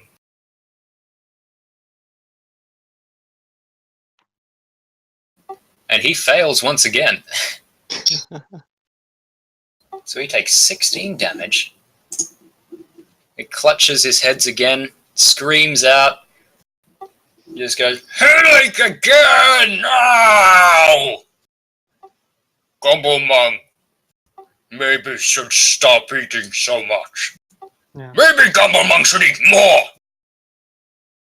And we see like Othukkax looking ominously at the Ettin's direction. And then I will bonus action. I guess the Ettin would have to run away first, I guess. Mm-hmm. He's going to do so. Let me just check the thing. He's going to actually barrel right into these yaks. Yeah, that would scare them a lot. Yeah, that's going to pretty much... It's going to split this point in the fence to the north here. And then these yaks are going to come spilling out and joining the stampede. Attack opportunity. Take it. 21 to hit. That hits for 13 points of damage. As you manage to cut him on the ankle, and it just joins his pain screams as he's sort of running away. Just like, "Oh, my head! Oh, leg!"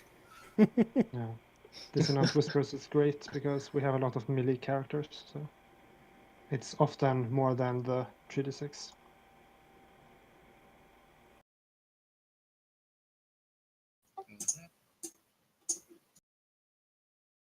And I will use Bardic Inspiration on Lily because she will do the most things that have attack actions. Mm-hmm.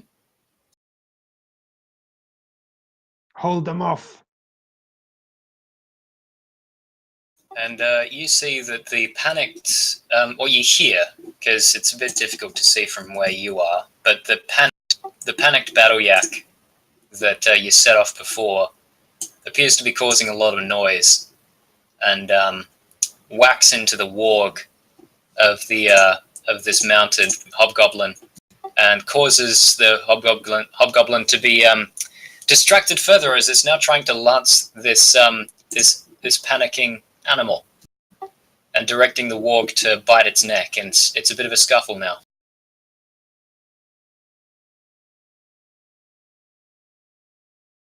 Maximilian has spell slots left. He's going to use them for things. Very important things. He is going to use a level 2 Cure Wounds. So I'll add a D8 plus Wisdom to this on top of what's got. Actually, I can probably just temporarily change it.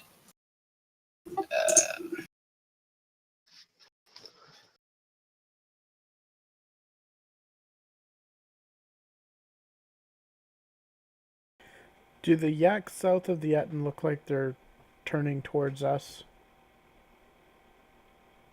No, they appear to be just trying to escape through the closest means they can.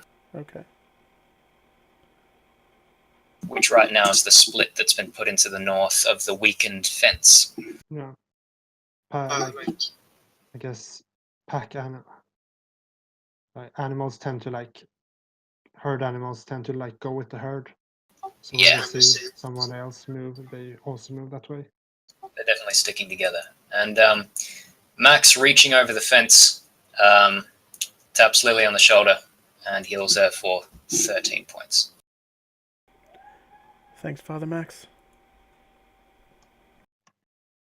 Don't stop now. Don't stop me now. But I'm having such a good time. Having a good time. Lily, it's your turn. What are you gonna do? Well, Lily isn't the brightest, but she knows better not to charge into a bunch of yaks that are streaming through a tiny hole in a fence. So she's going to swap weapons to her longbow and is going to shoot at Gumble. Yep. Please hit. That looks like it hits. And you manage to hit him. It gets him in the flab of his belly, and it doesn't seem to stick in very far, but it does stick in a little bit of blood. All right, well. And behind you, I've forgotten to do this in turn order, but behind you, the group of civilians is, as a group, trying to stick together through the pen as Othukkax is directing them. And in fact, just to abstract their size, I'll just make the chart bigger. It's just that's a crowd now. Cast enlarge person. Extra enlarged. Enlarged child. So yeah, Lily's stepping forward just a little bit so that Gumble has to face her first. Mm-hmm. That makes sense. Eifer, your turn. Is Grumble still on fire? Who has the seed, by the way? I think it was... So, Unless you passed it off to anyone, because Lily, you had the boots on. who has what? The seed. Lily would have the seed, I would assume. Yeah. It might be like in the future. We might have to like pass it along, and then somebody can run north.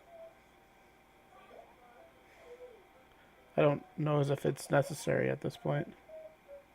Yeah. Unless we're trying to escape through the wall to the north, which is a possibility. Yeah. That is where I'm trying to lead the civilians, because it seems that there is a lot less hobgoblins there.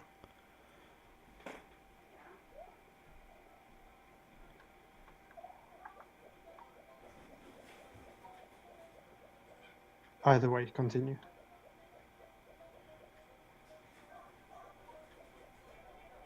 These yaks just dart around, trying to get out of the way. But they're still leaving an avenue open. Is Grumble still on fire? He's got like the flickering javelin still in his chest, but it doesn't seem to be catching anything else on fire. He should be making a con save, I believe, every turn. I don't think he did last turn. At the start of my turn, he right. makes a con save. No, start of each of its turns. Oh, it's turns. You're right. I misread. Ah, yes, right. Okay. Sorry, I didn't pay attention. He fails. Roll 1d6, or however much fire damage it is. Yep. +2. +2. It's not +2 because it's not on my turn. I don't think, according to. I think Mental Flame only affects my. Whenever I roll fire damage on my turn. Yep, that's true. Okay. So yeah, just 1d6.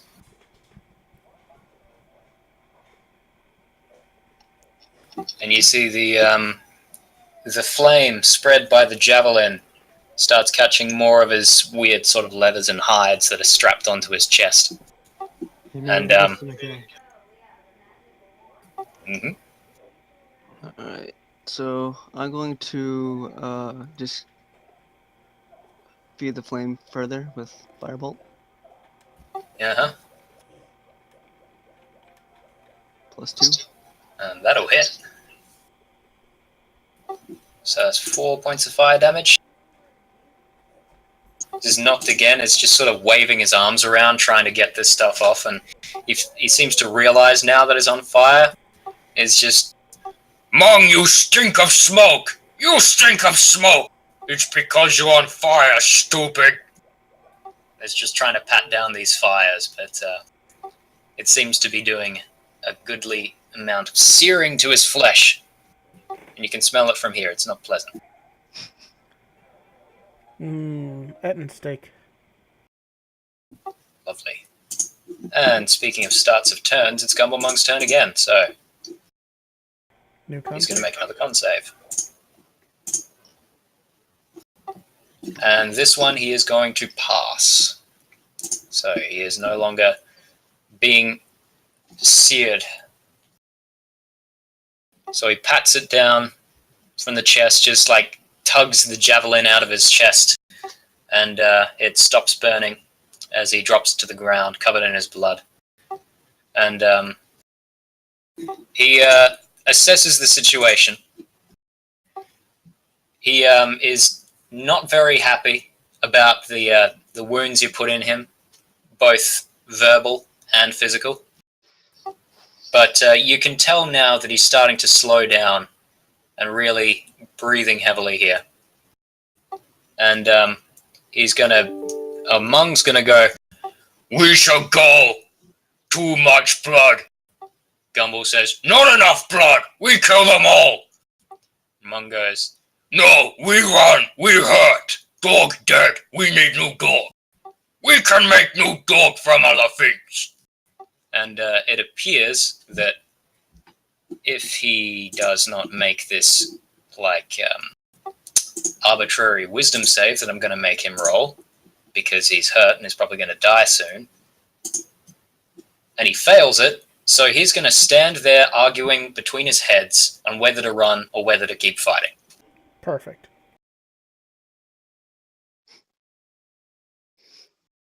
Othukkax, the Yaks have now made a mess of the front line, which was trying to form up at the gate, and have stumbled over tents and have just been making a mess of everything.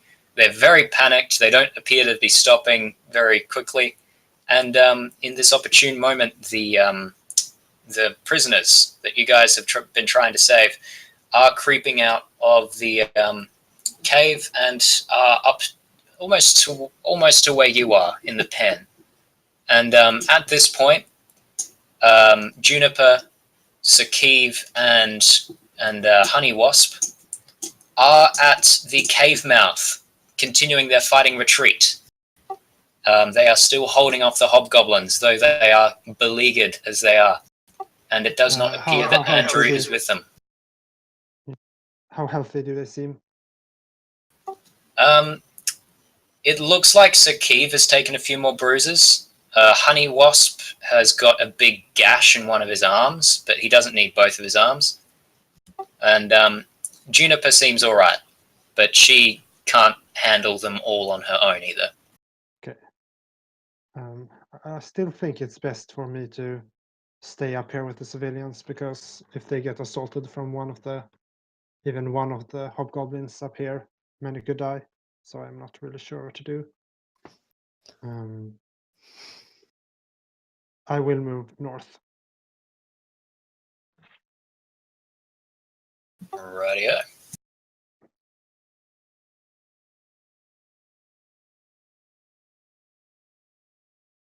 I jump over the fence.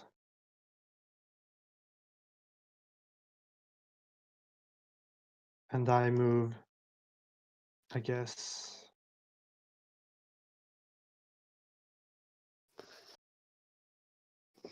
I will move over here, so that I am in the way of any hobgoblins trying to move here. By the way, does it seem like any of the tents are on fire, or have anything happened with the Yaks in that particular? I'll say yes, one of the tents has been knocked over into one of the campfires and is currently setting ablaze. And along the wall, you can still see it's a chaotic scene. And you can see more clearly now that these humanoids that are fighting on the walls appear to have the uniforms of the Pascali Town Guard. Are there any one of those up here to the north, or are they scaling at another side? Yeah, I can see them there. Yeah. At the moment, they seem to be concentrated on the near end of your wall, but they may not have had time to bring a ladder out this far in the moments that you've had. Well, I'm mostly making sure that the civilians are where the least of the fighting is. Othukkax shouts back at the civilians. Hug the east wall, everybody. It seems clear. I will make sure you are safe. Mm-hmm. Most of them are looking very panicked and worried, but a few of them that are taking the lead nod to you and direct people to hug the east wall, the east cliff here.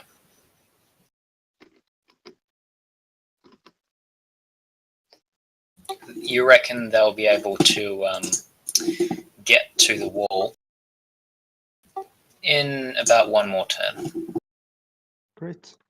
I dashed, and I don't really have a bonus action to use right now, so my turn is done. Mm-hmm.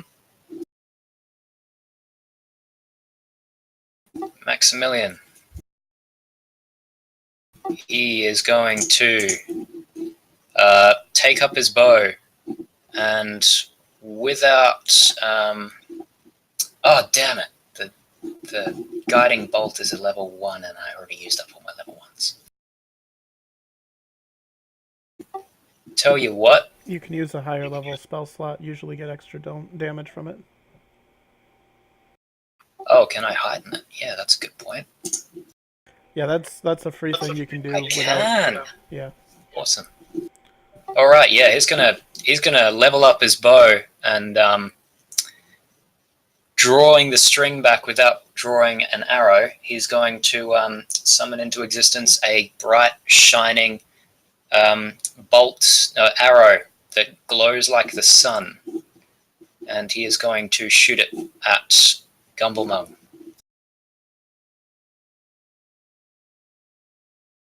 Wow, and miss. That was done at level 2, by the way, but that doesn't boost the attack roll, so yeah, good one, Max, you missed. And he's going to look very tired at that and just think to himself for a while. Maybe look up at the sky, wondering why the gods have abandoned him.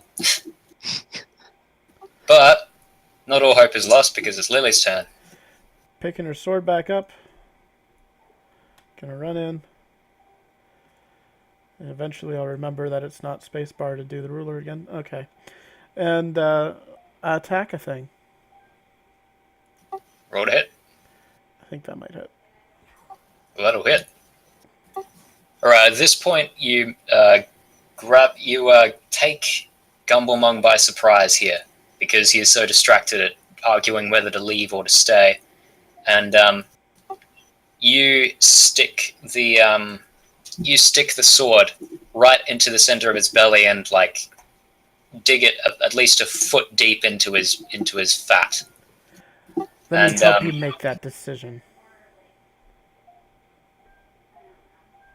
And he sort of doubles over a little bit and shouts out, "Oh!"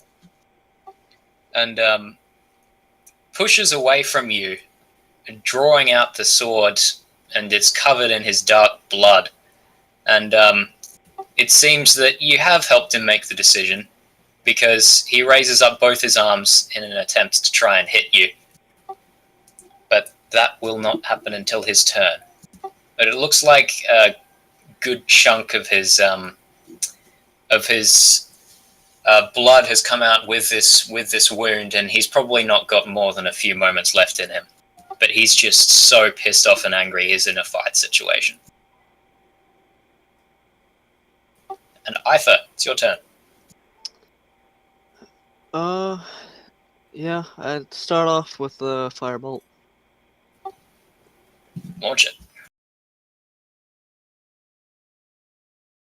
Would you believe? You're 1 off his AC. You're having rotten luck with those cantrips today, mate.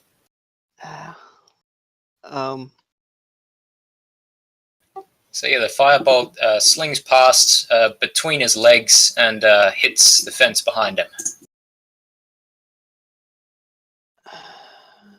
I suppose Eifer's going to just kind of travel, at least in the pin. That'll be it. And Gumblemung, he is not arguing anymore. He's just giving primal shouts out with each of his swinging arms with these huge weapons that he's got. First one comes down, and once again the battle axe is just got less coordination. I guess is right-handed or something. And you manage to duck out of the way of it as it just whooshes over your head. You think it cleaves off a couple of the hairs that were slinging by on the top of your head. And the spiked club on the backswing. Again, it's just so wild and primal. You can see it coming from a mile away. It's got such power that as soon as it scrapes against the ground, or you jump to avoid it. You jump back to avoid it, and as it scrapes against the ground, it just covers the cliff to the south of you with just clods of mud that are just dug up. But they both miss you just. I paid 15 silver for this haircut. Jesus Christ, what hairdresser are you going to? She's a noble. They're expensive. Jeez, because she's worth it. Right, Othukkax. How noticed am I by these hobgoblins here? What was that? How much has the goblins to the west of me noticed me? And They don't appear to take any heed of you. They are completely distracted by combat at the moment. How is there any way to scale this wall for the civilians from the inside? Is this a hole? No, that's a watchtower. It's just that the vision blocking lines that I had would have. There's a hobgoblin scout up in there, and from the outside you wouldn't have been able to see him unless I had that bit revealed. But yeah, it's not a hole. It's just a watchtower type. Is it accompanied to a ladder or something? Yes, it is. Unfortunately, it is blocked by that one hobgoblin lancer and his warg fighting that enraged yak, and the scout, which is currently on it. Yeah. How high is the wall from the inside? Is it about 10 feet? Yeah, that might be too much for civilians. So I will actually go ahead and attack this warg rider. Go for it. I'll say he is just distracted enough and just not taking notice of you enough that you'll have advantage on this roll just for this round. Okay. I rush forward and use my hammer. Just gonna find it in the sheet.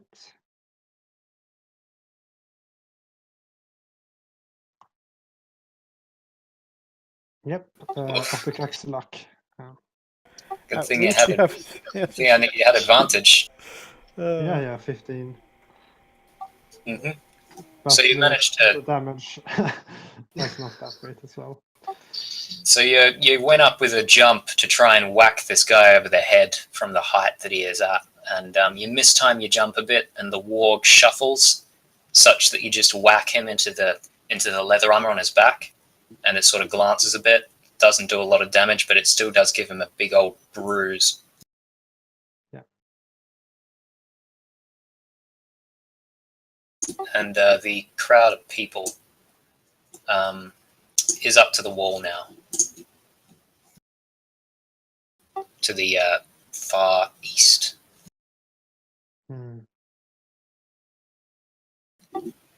Right, is that your turn?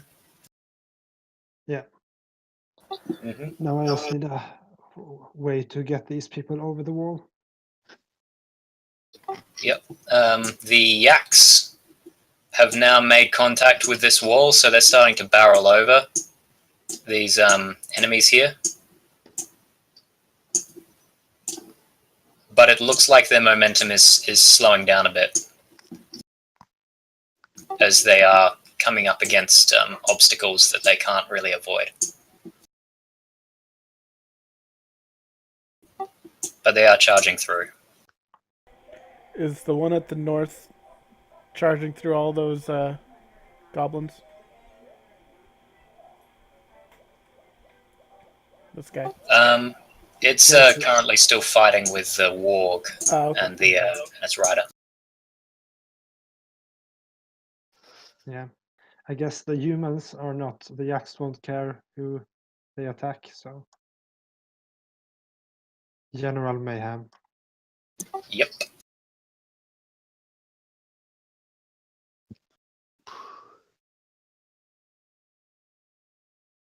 No, do not take Dog's corpse with you. Come on.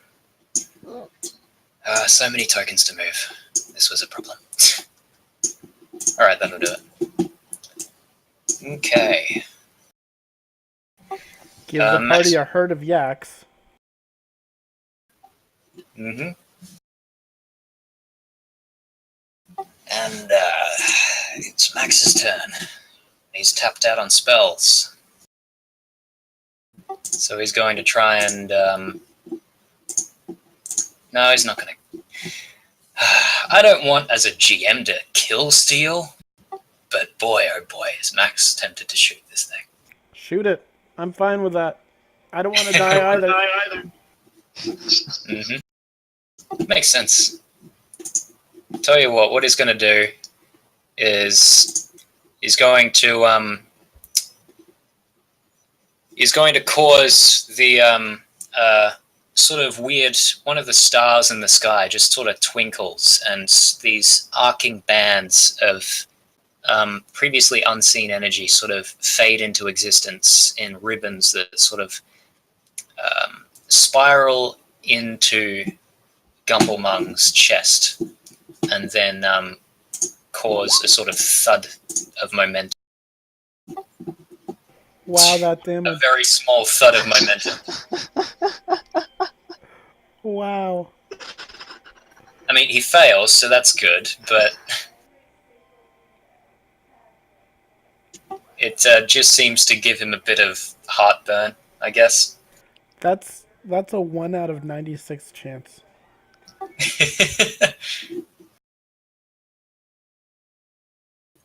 Welp.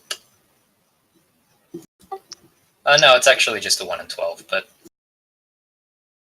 anyway. I mean, for both of them to be 1. Oh, yeah, fair enough. But, yeah.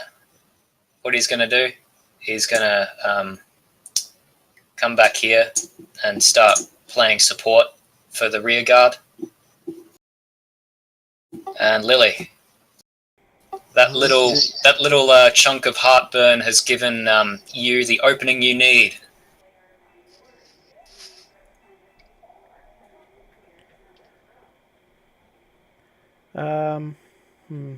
This is a tough one.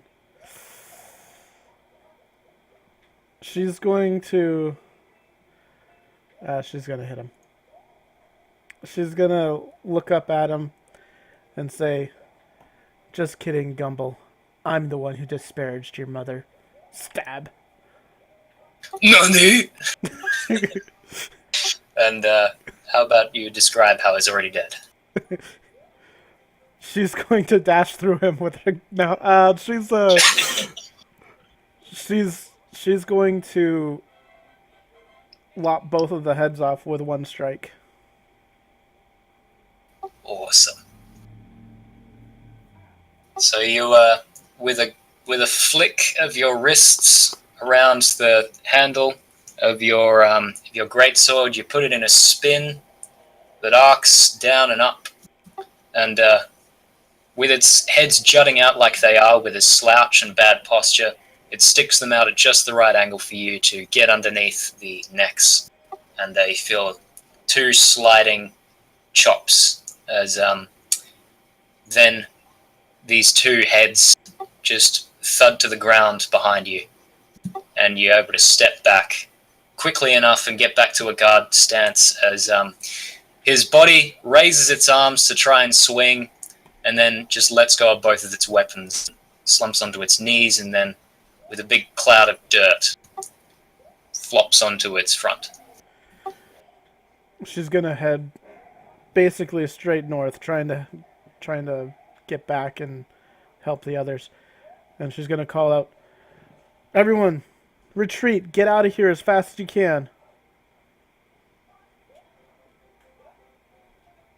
Of course. Everyone can stop holding them back now. I was wondering when you're about to say that. I was getting a bit sick of it myself. Let's get out of here. I'm sure Juniper has a witty quip as well. Insert witty quip here.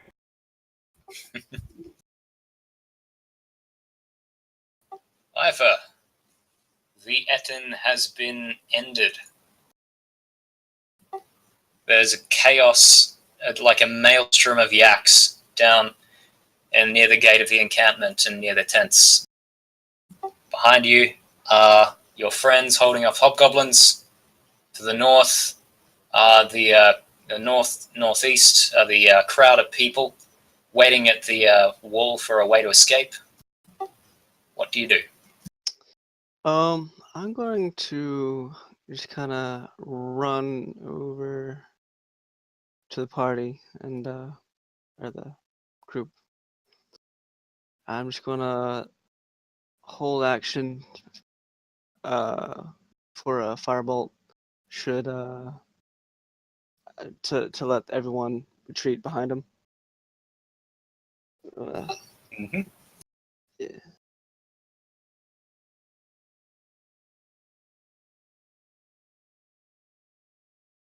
Othukkax. Does not have any spell slots left, so he's gonna just fight in melee here with this Warg Rider.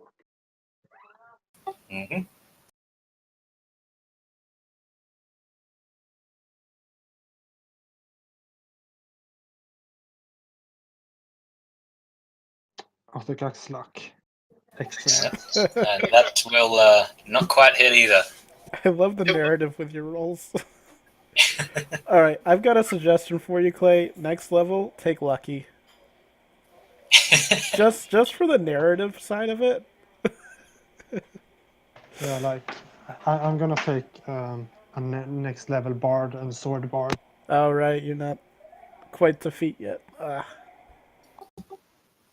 and while you're trying and desperately fighting with this hobgoblin, can't speak, hobgoblin lancer, he manages to bring up his big old spear and stick it into the neck of this poor old yak, finally ending his rampage. But the other yaks behind it, they are still causing all this chaos. A whole bunch of hobgoblins have been knocked to their feet. Knocked to their backs. And it does appear that the charge has slowed down a bit, but it is the at this point, it is the turning point. It's the thing which has finally put the fight in the guards' favor, the humans' favor, as they finally able to scale the walls and start securing them. There are a couple of thuds against the gate before finally they rush open, and pouring through is a familiar sight. Let me just shuffle around some things for you guys. We are currently out of combat, but this is going to happen cinematically. No, don't draw select.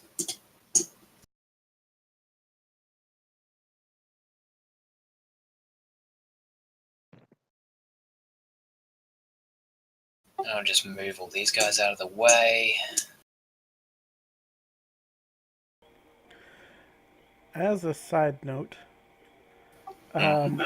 you may not want to give us vision on the torches if you don't want us to see things.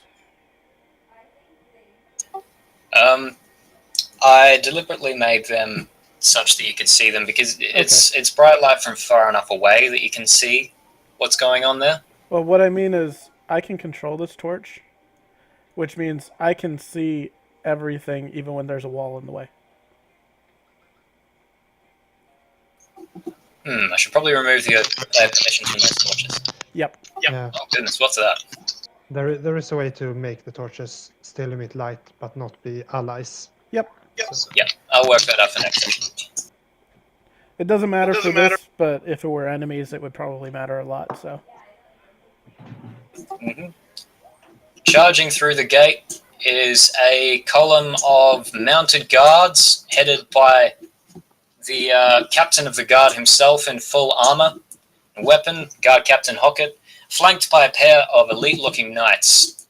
And as this happens, infantry guards stream in behind him to try and take the fight to the hobgoblins themselves. This is just going to be a mess of tokens for now, because otherwise I'm going to have to clear out too much. And they, within like less than a minute, rout the hobgoblins altogether. And during the chaos, seeing that nothing's going to work anymore, Dalgofang, the leader, feeds her hellhound a potion, which causes the hellhound to grow to the size of a warg that she then mounts, uses to leap over the wall in one bound, and run off into the night, with a few warg riders trying to trail around behind her and getting shot to pieces. But her fate is yet unknown as she darts around and into the autumn wood where no one is going to follow her. But what this reception is going to be like will be for after a 10-minute break, because we have been going for more than 2 hours and a half. yeah. All right. Sounds good. So we'll meet up soon. Great.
One of these days I'll stop complaining about Roll20, I promise.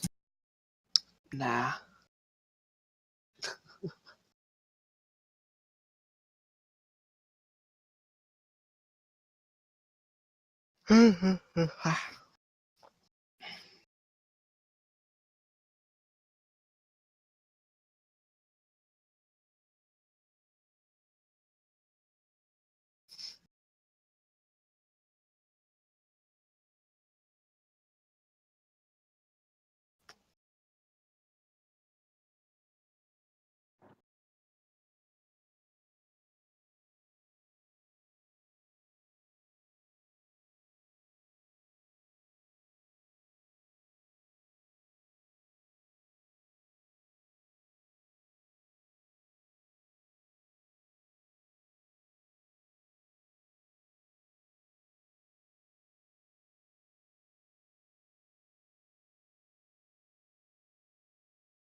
I need to get an AFK thing for the stream.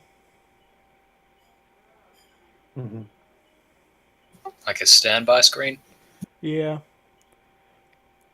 Because a lot of times, even I'm more concerned about YouTube than Twitch because no one's watching the stream, but people watch YouTube. I'm more concerned that like they're gonna try to skip ahead and so on, and not know where to skip to. So Yeah. I should probably do something for that.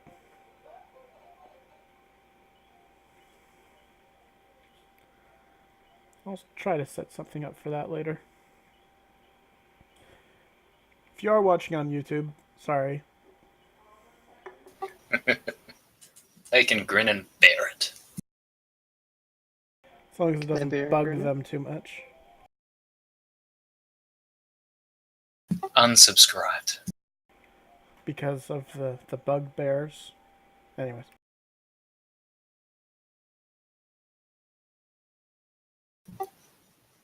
I mean, you are a dad. You are allowed to make those jokes. I make those jokes way too often. Go figure. Alright, so I assume I would have rejoined the party because it doesn't look like the party is heading north like I thought they would. So once the gates broke through. I'll describe the scene over on that end Sure. in just a moment. Yeah.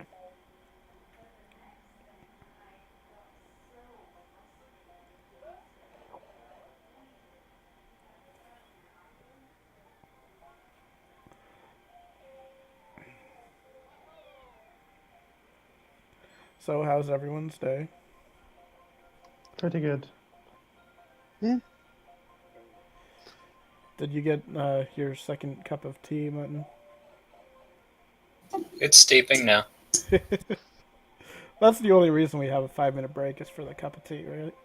Well, yeah, it's also to rest my voice because, you know, Right. screaming like an idiot in impersonation of big creatures is taxing.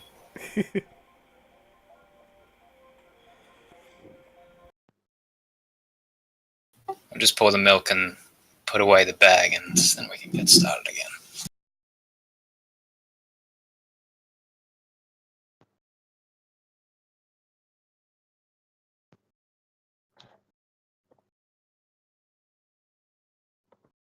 That's one of the good things about having more players is the DM doesn't have to talk as much.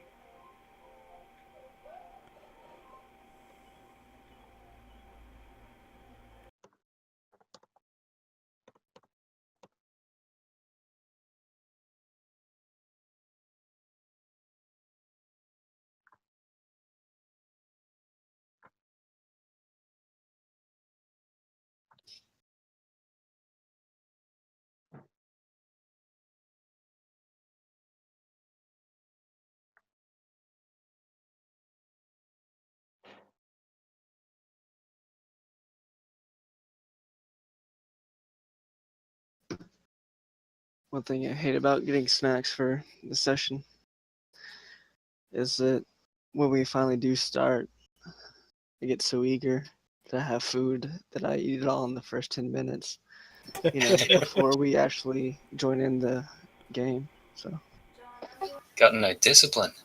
I have no discipline. I see food.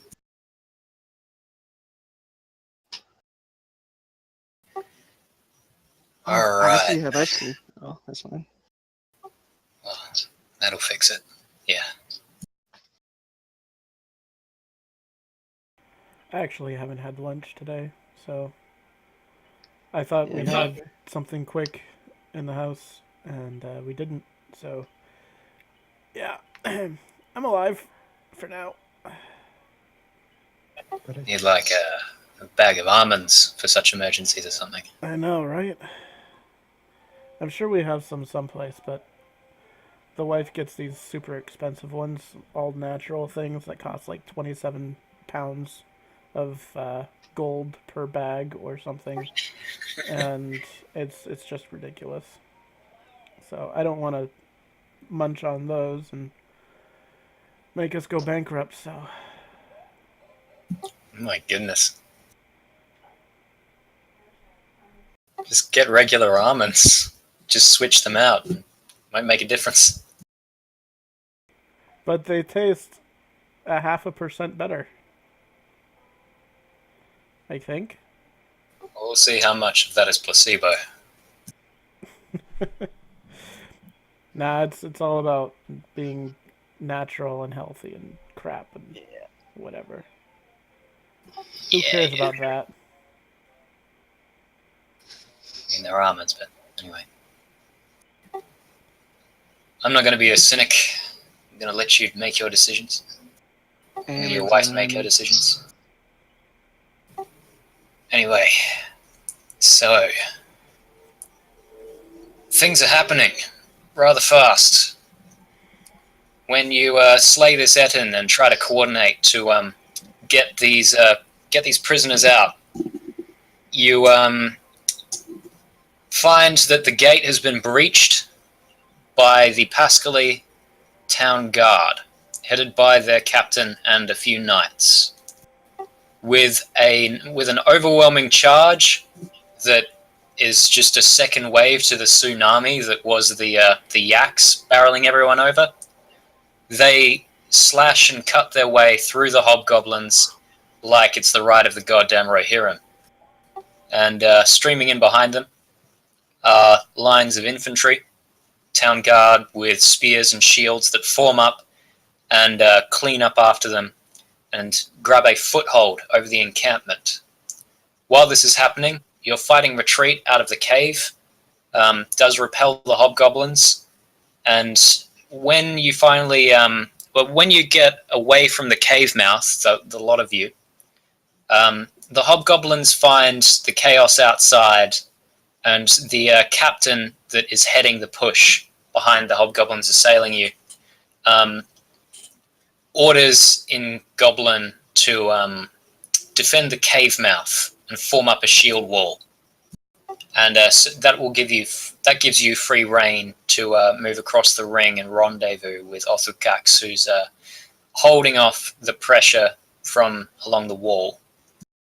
And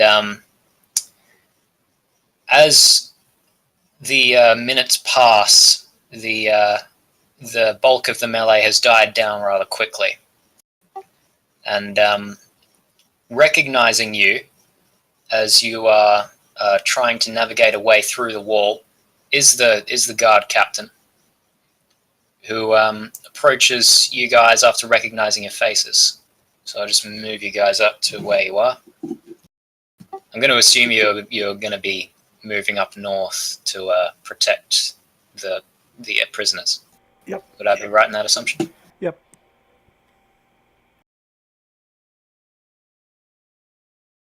So I'll put you about there. Doesn't have to be precise. Cinematic purposes.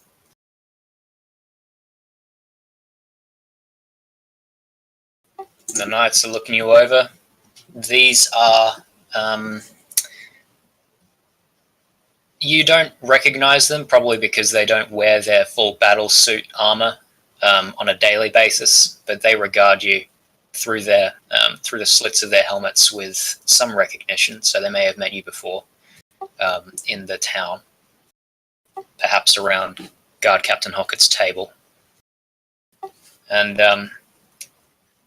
the bulk of the fighting has died down. It just seems to be cleanup at the moment, so Hockett is not particularly distracted at the moment. His men are currently pushing the hobgoblins back in the cave. But he looks over you and he just says, "Good. You were able to keep them safe, I assume? Is this all of them?" I think we're missing one in the caves. I don't know what happened to him. I'm afraid to say that lad, he made a final stand. He's not coming up. Not in one piece. Sir Keeve says, regretfully. Then I guess it's all of them.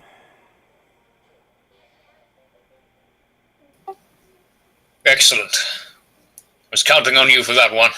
You came out in a rush. So did we. But It appears that the shock and awe of this good townsfolk have won again. And in no small part thanks to you, the prisons are safe. We'll need to bring them out of the encampment immediately. You know what they always say back home? There's very few battles that can't be won without disturbing a whole bunch of yaks.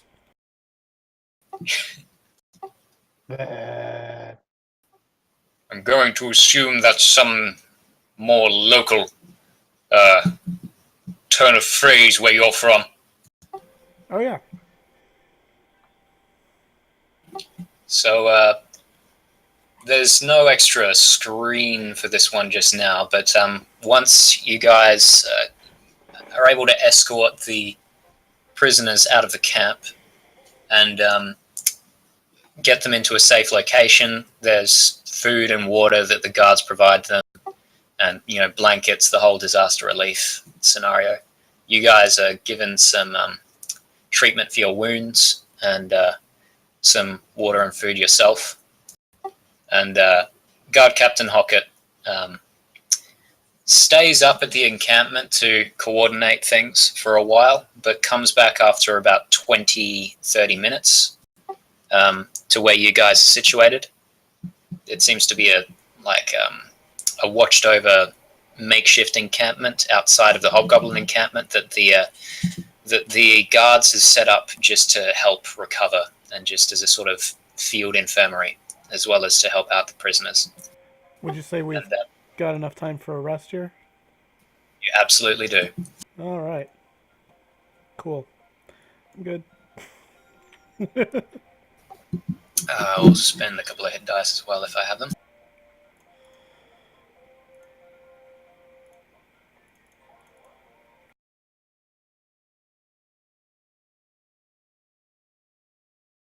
I had used almost everything there.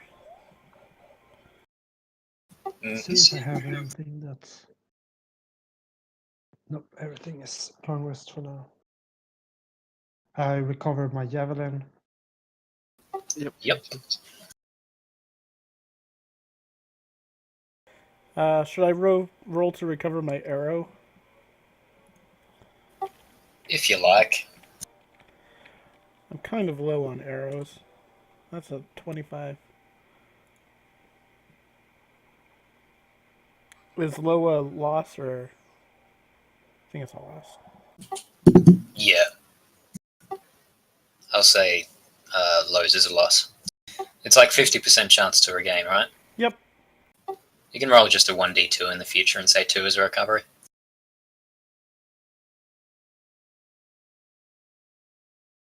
But you do it how you like. You find it broken in the Etten. It appears to have pierced exactly its left adrenal gland. And now it is a wondrous item that you can lick it and get really excited.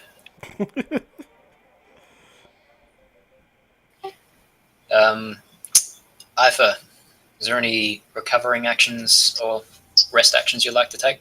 No, I'm fit for the horde still. So Fit as a fiddle.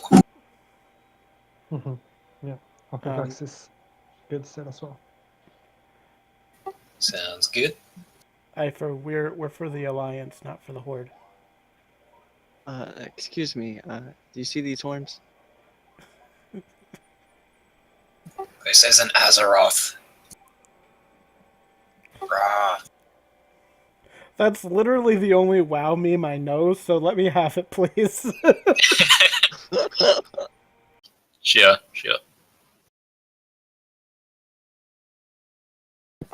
Alrighty, so after about half an hour of your recovery, like this is during your rest, Guard Captain Hockett and the Knights come to regard you.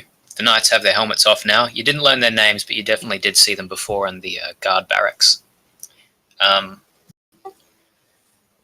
He musters you all together to, if you're like wandering around, and gets you seated down. He sits down with you and just goes, Well, that went about as well as it could have possibly been, but I would still rather like to know exactly what happened. Did we save the goat? Super important. Yeah, Juniper took the goat. All right. So we disguised ourselves as bugbears, and she kind of gestures to the really smelly outfit she's currently still wearing. Yes, And it was an easy task. yeah, and Pocket kind of wrinkles his nose, but, doesn't interrupt. we convinced one of the bugbears through this one's magical daddy to help us, and we escorted some prisoners into the camp, got their trust, went into their caves, got to the prison cell, overwhelmed all the guards, killed a bunch of bad guys, I think, and then skedaddled and let loose a few battle yaks, the normal. Oh, also there was a two-headed troll that tried to kill me. Yes. The A twinge in the Yes, back of Eifer's mind very- thinks to mention that it was actually a kind of giant and not a troll. Whatever, close enough. Actually. Look, I said I was going to help your town, and I helped your town. Is there anything else we can do to help you?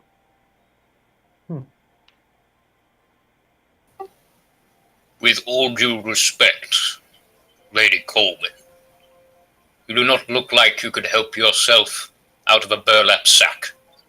You will be headed back with us, where you will rest, and then the mayor will see fit what to do on the morrow. With all due respect, Captain, this burlap sack I'm wearing doesn't affect my ability to fight. I'm fit as a fiddle right now. A little tired, but fit as... I just told you. The young woman has a gusto. I like that. Lily Nothing just you're getting stares up. at him. Max speaks up. Thank you, Captain. We'll take the break.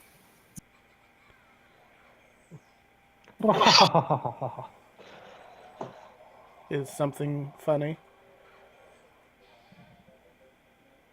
Well, it's a amusing situation. You are very witty. You're very what now?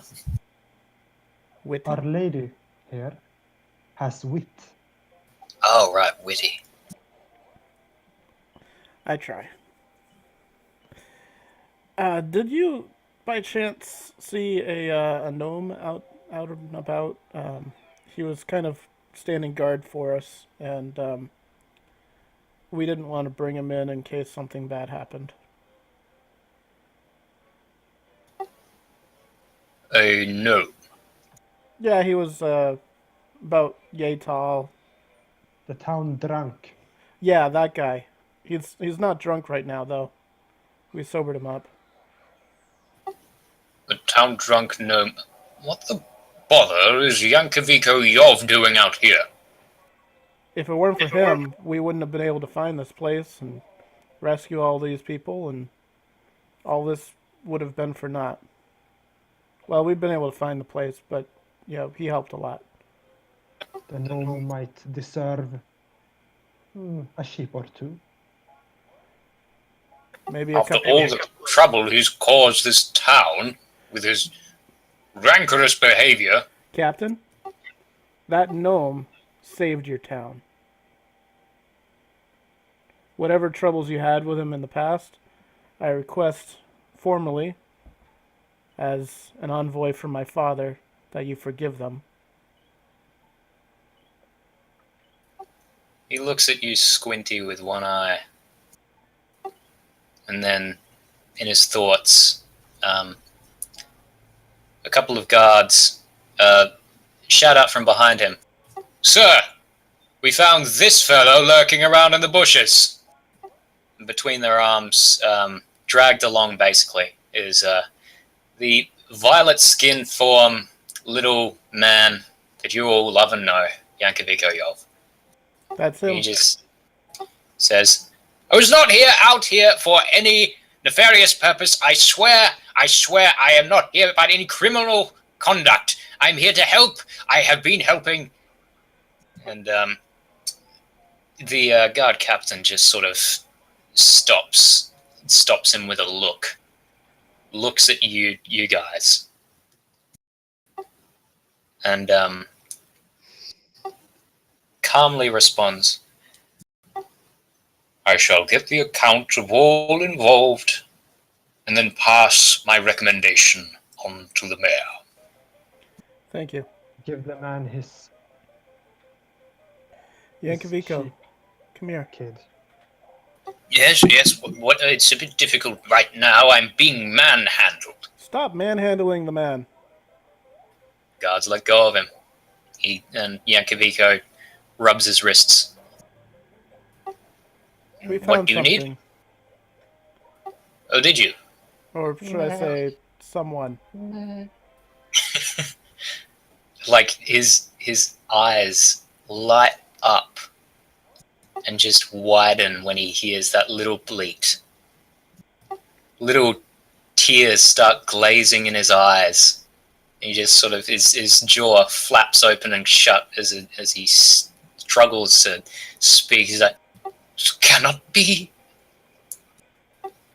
And Juniper presents the cage, opens it up. He just falls to his knees, and the little sheep comes flying out and gambling up and leaping into Yankovico's arms. You found my lavender! She was alive after all! And he just starts bawling and crying with happiness as he embraces this little survivor.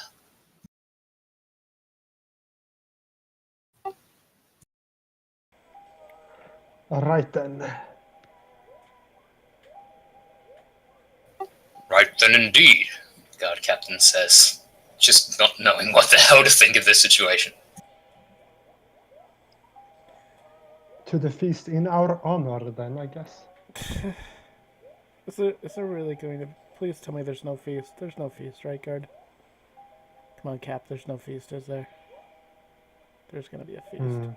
The captain shrugs. You did just save a lot of lives. It is cause for celebration. Feast. I, for one, am not a man of humor, and therefore shall not condone such actions, especially for our lack of food, but I cannot stop the townsfolk once they start celebrating.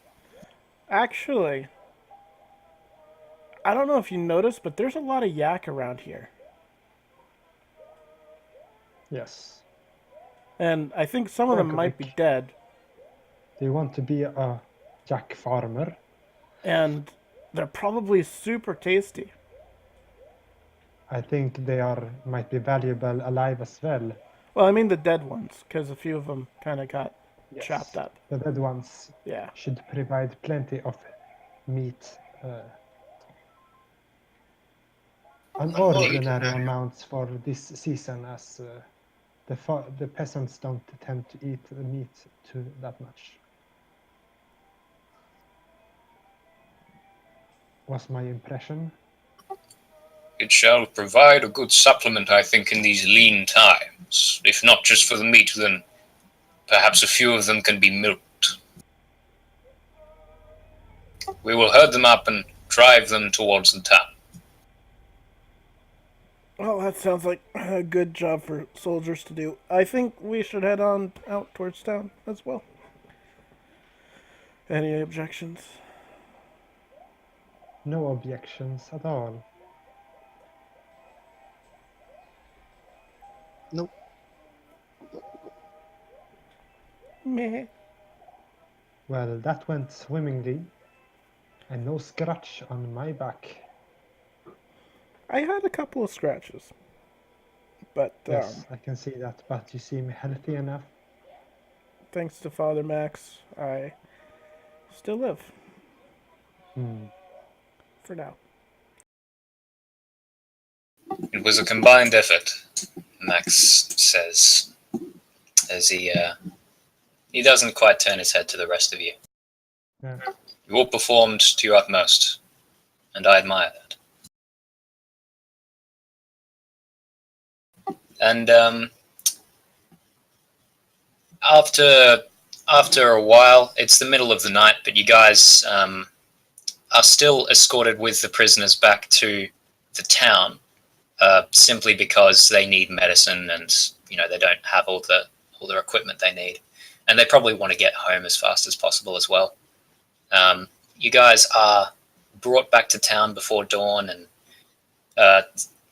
the mayor is asleep, but his servants direct you guys to whatever quarters you guys had planned out beforehand. I'm pretty sure you got some rooms with him.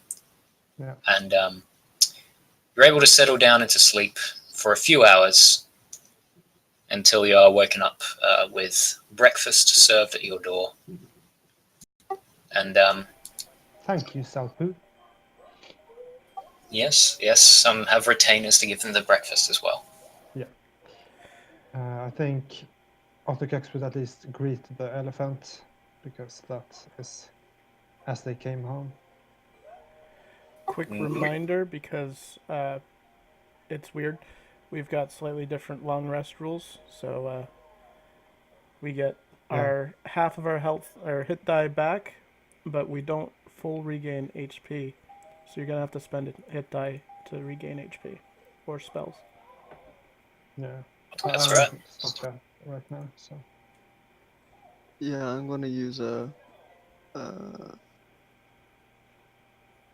We had a short rest, Would so you've we, also like- got your short rest Second wind. Yeah. Would this be sufficient to gain some experience or level me up? I will advise you guys that at the end of this session, by the end of this session, you have already accomplished enough of what I had planned out that you guys should be leveling up to level 4. So congratulations on that. Yay! Unwrap that Christmas present early. But yeah, level ups will be deferred till the end of the session. There's just a few extra little things that are going to happen. Yeah, cool. Plus, there's a lot of stuff to worry about mid-session to try to level up, so it's not really worth our time, right? Yeah, we're not doing that. Let me see. I've still got things to transfer. So you guys can gather for a humble breakfast. Can we move to the town map? Yep. I'm just setting things up there. Oh, okay, I see. Right, that should about do it. Can go back to Pascaline now. Tiny little map that it is. And anyone can roll a perception check just passively over the night, or just over your trip back and everything.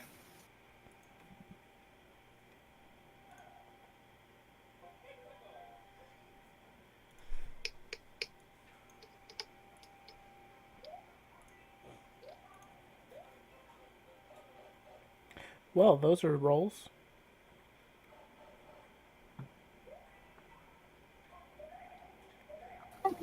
Mm-hmm. They are indeed rolls. Max starts looking around a bit more closely at the various woods around him as you guys are walking back to town over the night. This is sort of a bit of a flashback at this point. And Prince Othukkax, you start to realize why as well. Honey Wasp is gone. You don't know where he's gone. If you guys want to have an ask around, the guards who saw him in the battlefield know who you're talking about, as in they recognize the physical description you give, even if they don't know him personally. But no one witnessed him in the recovery camp with the prisoners. He's just gone. Interesting. Othukkax does not comment further. Yeah.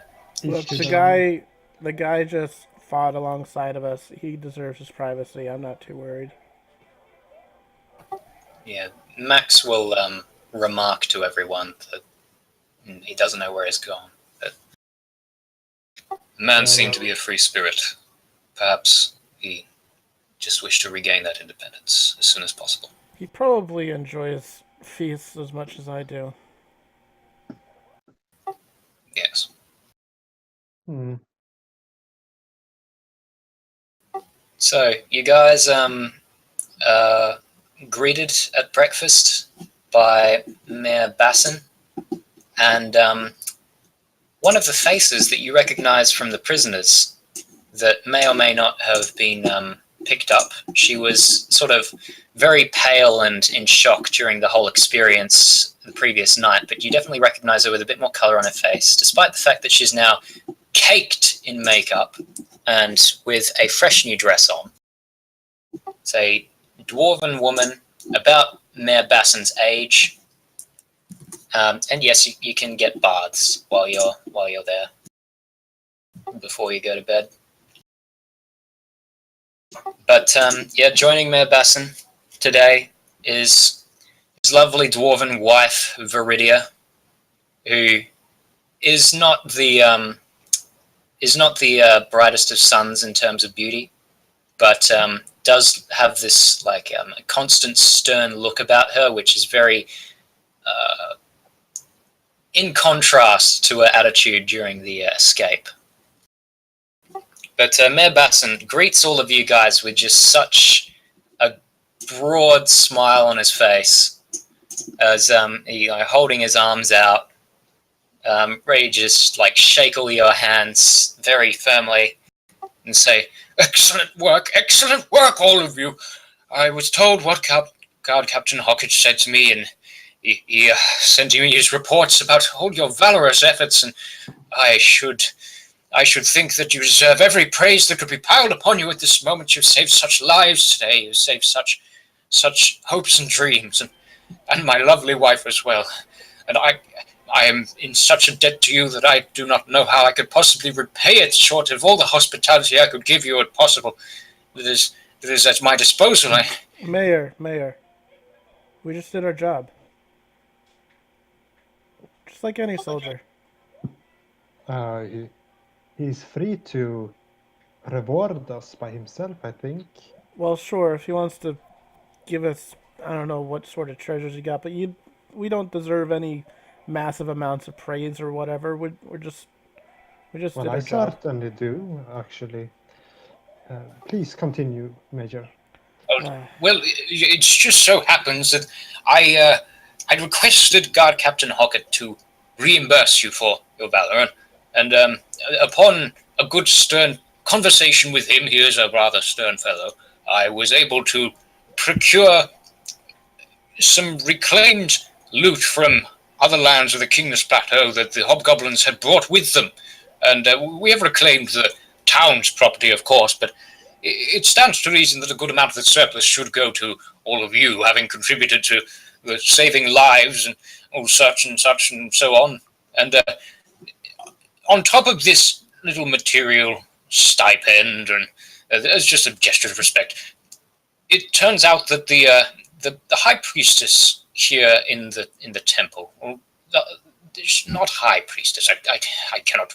I'm not an ecclesiast. I do not know the rank. She is a high-ranking priestess of Iomedae. She has quite enthusiastically recommended that you go through with the guards who fought a purification blessing to reward you on your bravery and to as a means of celebration that the townsfolk can show their appreciation for you. It's a trifle little ritual of the altar in the square, and you'll be rewarded a little medal, and it is quite a lovely affair if you're willing.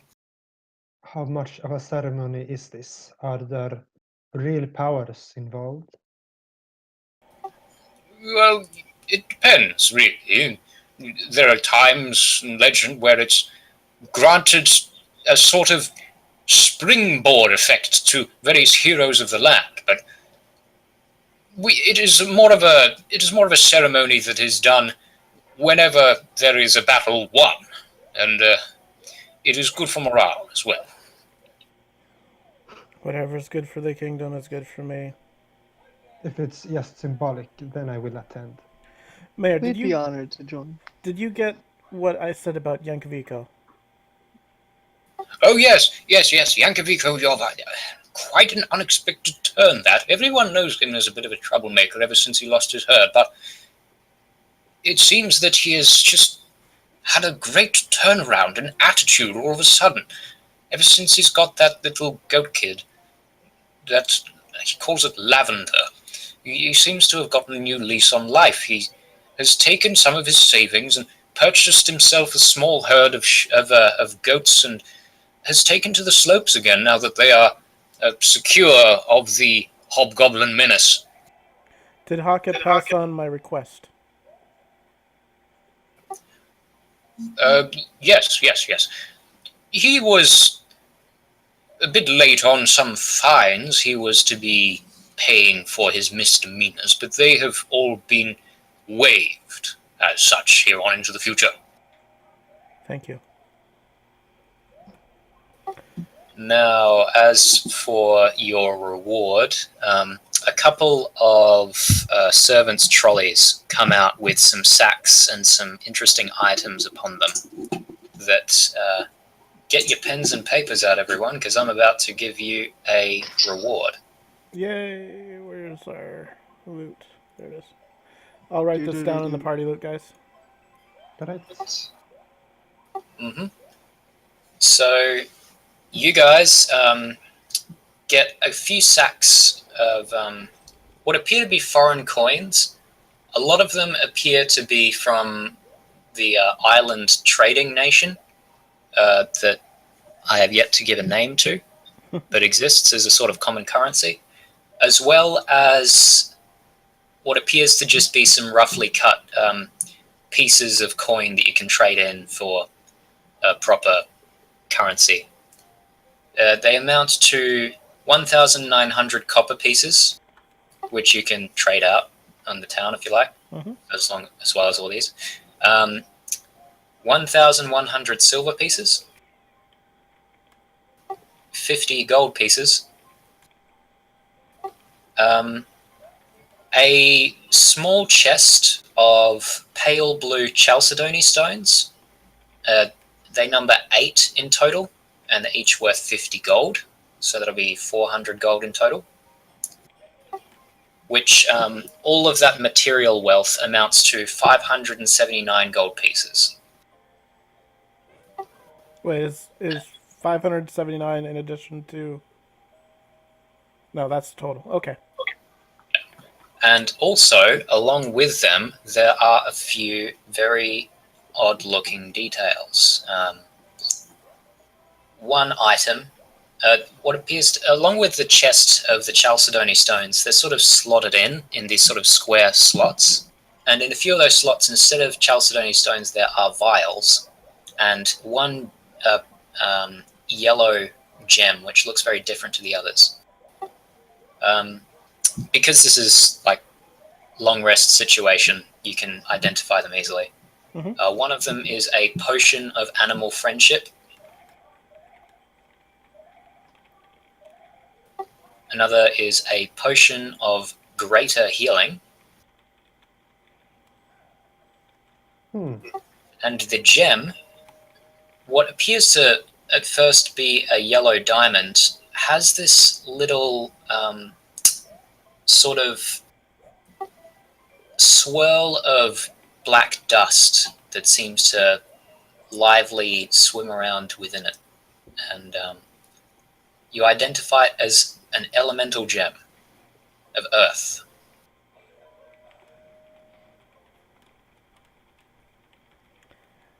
Nice. I've always been scared to hand those out. Well, it's a one use, you know. Yeah. So, that is your treasure hoard. Mayor Basson details that the ceremony doesn't start until after lunch, so you guys have the morning to yourselves to do what you like. And you wouldn't object to selling all the stuff that we got and getting the money? Not at all. You guys can go for it. Yeah. And Alright, so I'm going to convert that all to gold. 579 gold. And that's going to be in our bag of holding. sounds good. So it hasn't been mentioned yet, so I will have everyone make intelligence checks just real quick. Straight intelligence?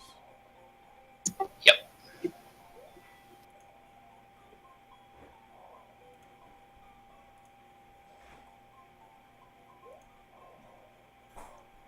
Lily knows all.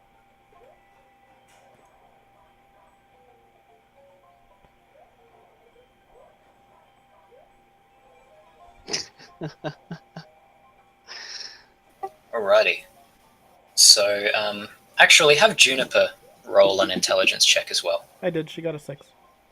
Oh, she did? Oh, right. That was Juniper, not Lily. Right. So- oh, Lily got a natural 1. Yeah. So Clay, the intelligence check is on the skills tab, and down at the very bottom there's unskilled checks there.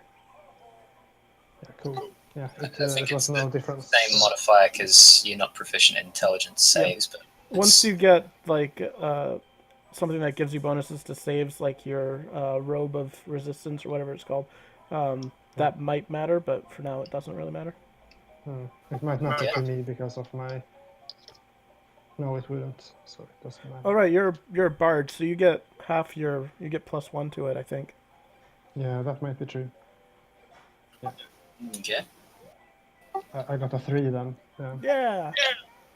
Nice. But it is Eifer who remembers. Perhaps because she still has her mind on tieflings and the whole canaling business whirling around in her head or whatever. But she suddenly remembers to you guys that those boots that Lily is wearing were borrowed. Juniper has them though. Oh, Juniper has them? Yeah. Okay, well, yeah, those sneaky boots that I gave you the extra details for. Mm-hmm. Best.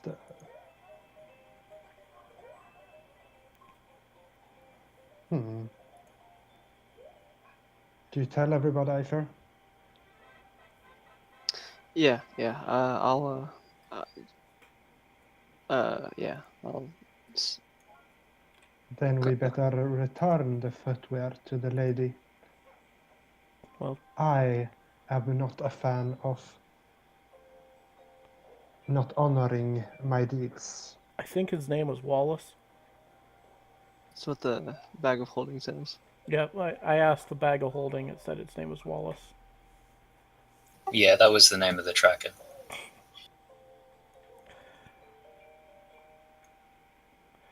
So, yeah, let's return that. Oh man. I absolutely hate these stupid party things. Ugh. Do we have to go? You can hide out here if you want to. No, that won't do. Do we really have to agree to it? Come on. Yoma Day? That's not You even... can stay with me, Lily. I'm going to the party. Oh, nice choice. Let's go to the party, everybody. Yeah. Let's go to Wallace first. Let's find this man. Otherwise, we could maybe return them to the lady in the woods. That's an avenue as well.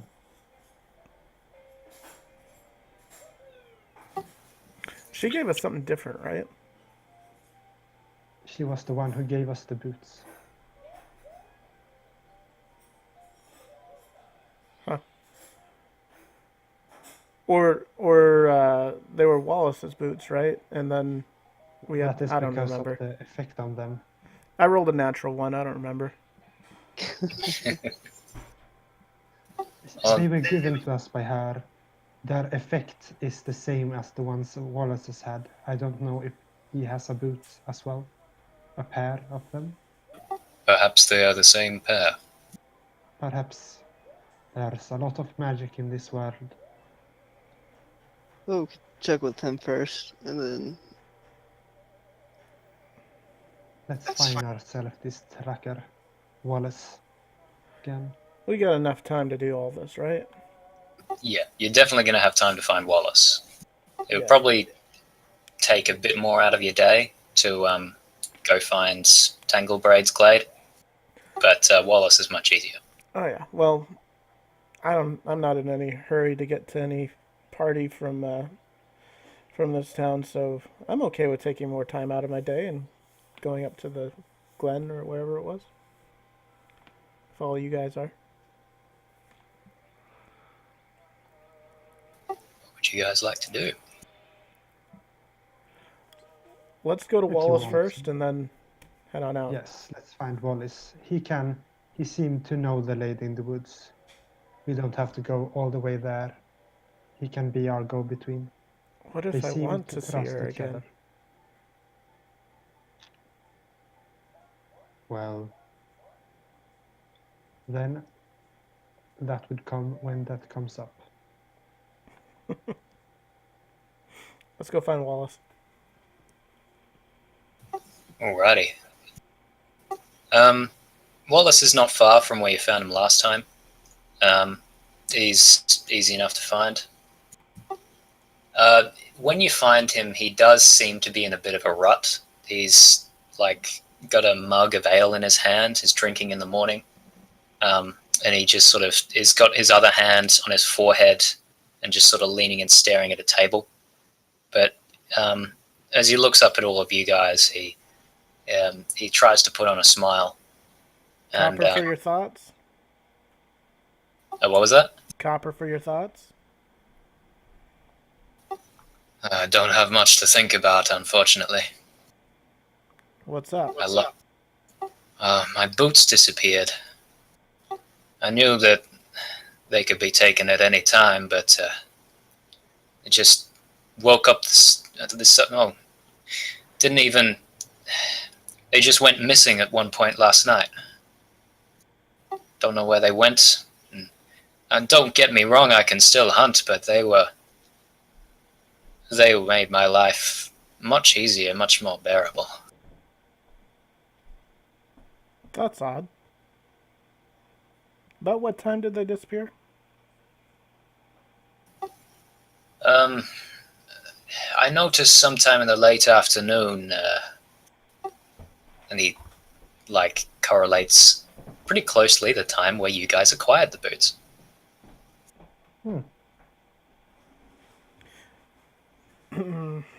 Well, I have some good news and some bad news for you. Oh, I could use any good news. Well, let's start with the bad news. Bad news is I've got no idea what happened to your boots. The good news is I think we have your boots. You what? She's gonna hold out the boots to him. Are these them? Yes, they absolutely are. Where'd you find them? What? We were given them by a lady in the woods. Yes, Wallace was the one who led us to her. Yeah. I think, really. Oh. Well, that explains everything then. Yes. It was a loan. Sorry for your troubles. Didn't realize we'd be taking them from you. I thought it was a separate pair. Oh, that's just one of the many pranks she likes to pull. I've had worse, but all's well that ends well, I guess. She made you give them back and everything. That's wonderful. Oh, my goodness, you have no idea how much of a relief this is.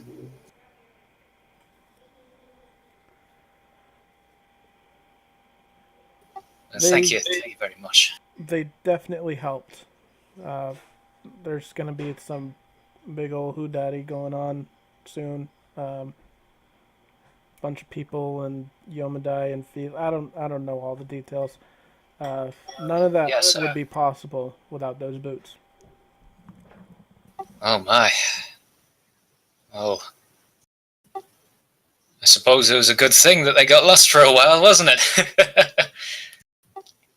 Well, I'm in better spirits now. I might actually join that little celebration.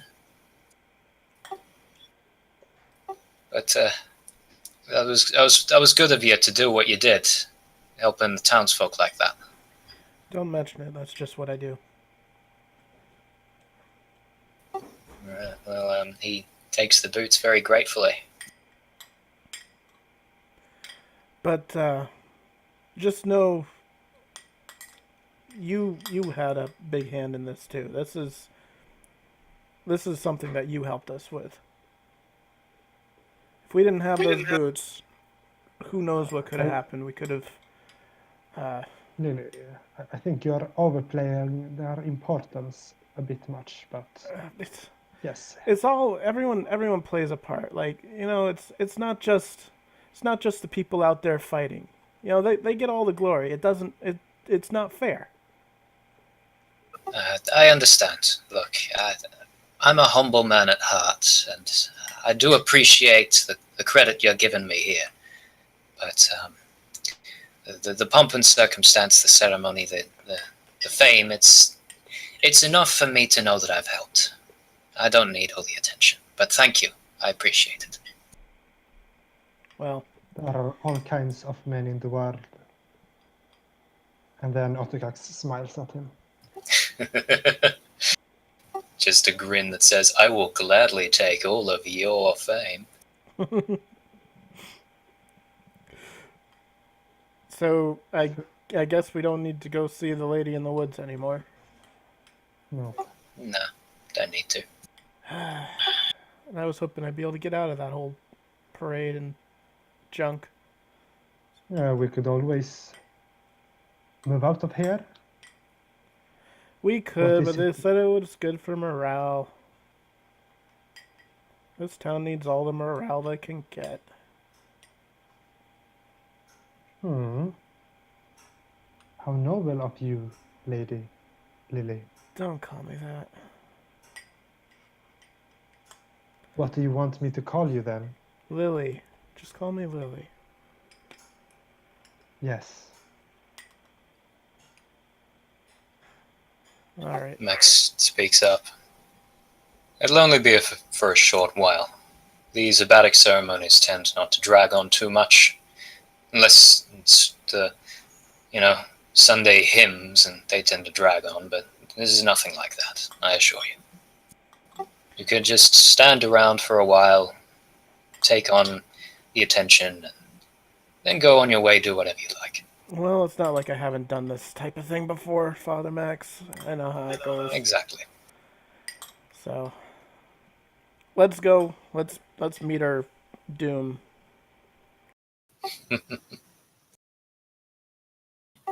Right. So, you guys get to the square a bit early.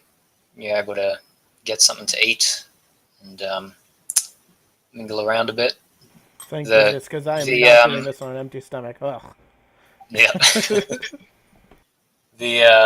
The square is full of a few cook fires that are roasting up fresh yak that are being sold out to the hungry townsfolk. As everyone seems to have smiles on their faces, sort of normality is getting returned. There are still a few people who are quite on edge, but you sense that it's being overtaken by the sort of exhaustion that you feel after a long period of hard work.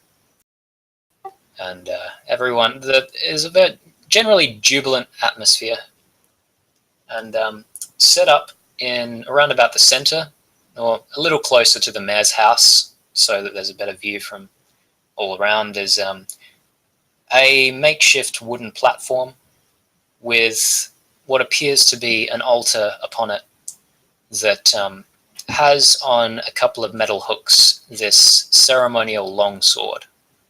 And a woman in long robes with a similar longsword emblem across this bright red tabard across her front, tended to by a few other clerics that are just sort of chatting with the townsfolk and having a good time.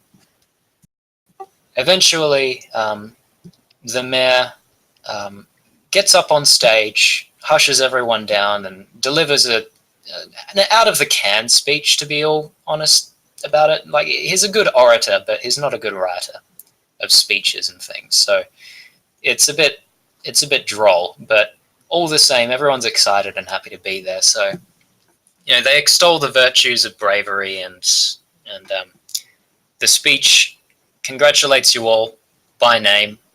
They have to ask for Juniper's name because they don't know her, but they eventually call her out as well. And everyone cheers you on.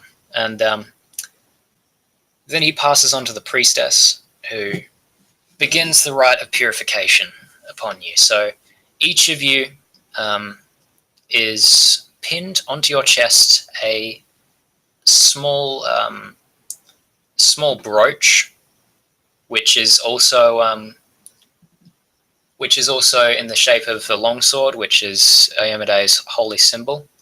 You've seen anyone with contact with the military parts of Esden sees these kinds of pins all the time when soldiers and officers are dressed up formally, because they mark the amount of victorious battles they've taken part in. And you each get one of these pins. And each with them, the priestess says a small prayer and has you hold on to the pommel of the ceremonial longsword and recite the prayer with her, just to secure the ritual. And then has you all gather around the altar to say the final words. But something happens upon this point as I scroll to my notes.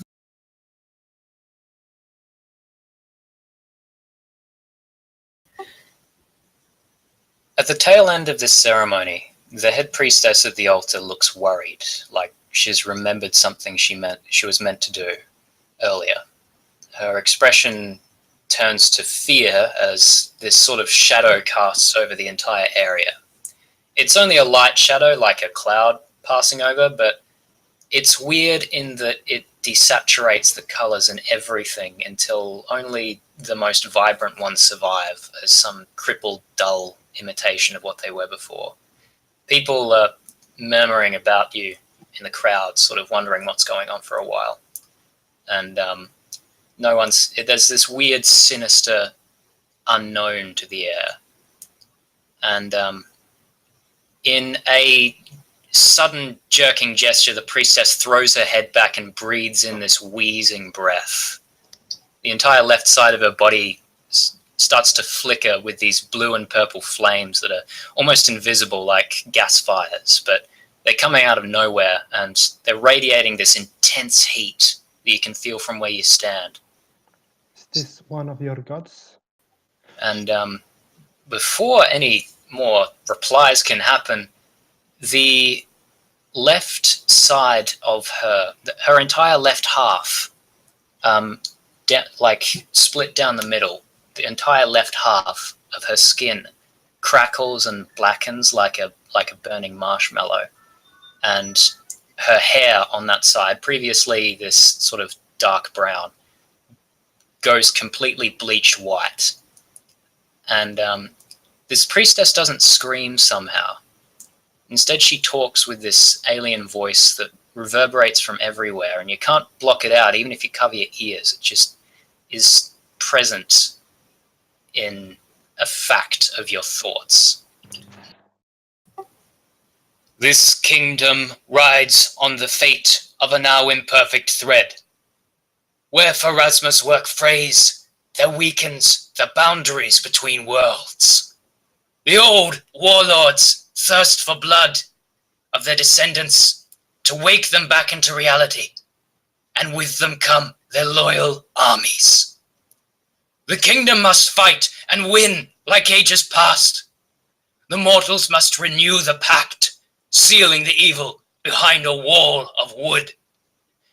All other threads end like burning wicks in fire. Heed me and act, or this kingdom falls to chaos. And the voice ends. The priestess's burns all fade back to healthy skin, and her hair fades back to its original coloration. The bluish flames just disappear in a puff, and she collapses unconscious to the ground. The priests around her are rushing to help. Around you, the crowd is just like looking at each other, wondering what the hell just happened. Someone quick healer.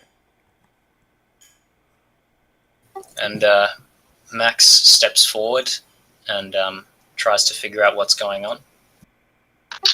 Othu was not affected by anything. I kind of maybe want him to, as his origins might suggest. I'm just gonna do it because of interesting stuff. And I'll post the full text of this into the chat. Can I do a religion check on who this is? You absolutely can. Do I have any sort of bonus or advantage for being around Father Max? I don't know. No. This is not Max's church. So it's the one she grew up in instead? Yeah.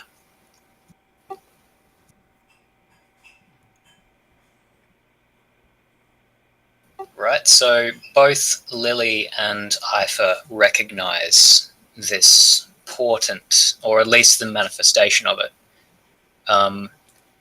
The two-faced god, Nethys, the god of knowledge, magic, and omens, is always portrayed as this creature that is split down the middle with hair and skin and like blackened madness on one half and apparent health and wisdom on the other half.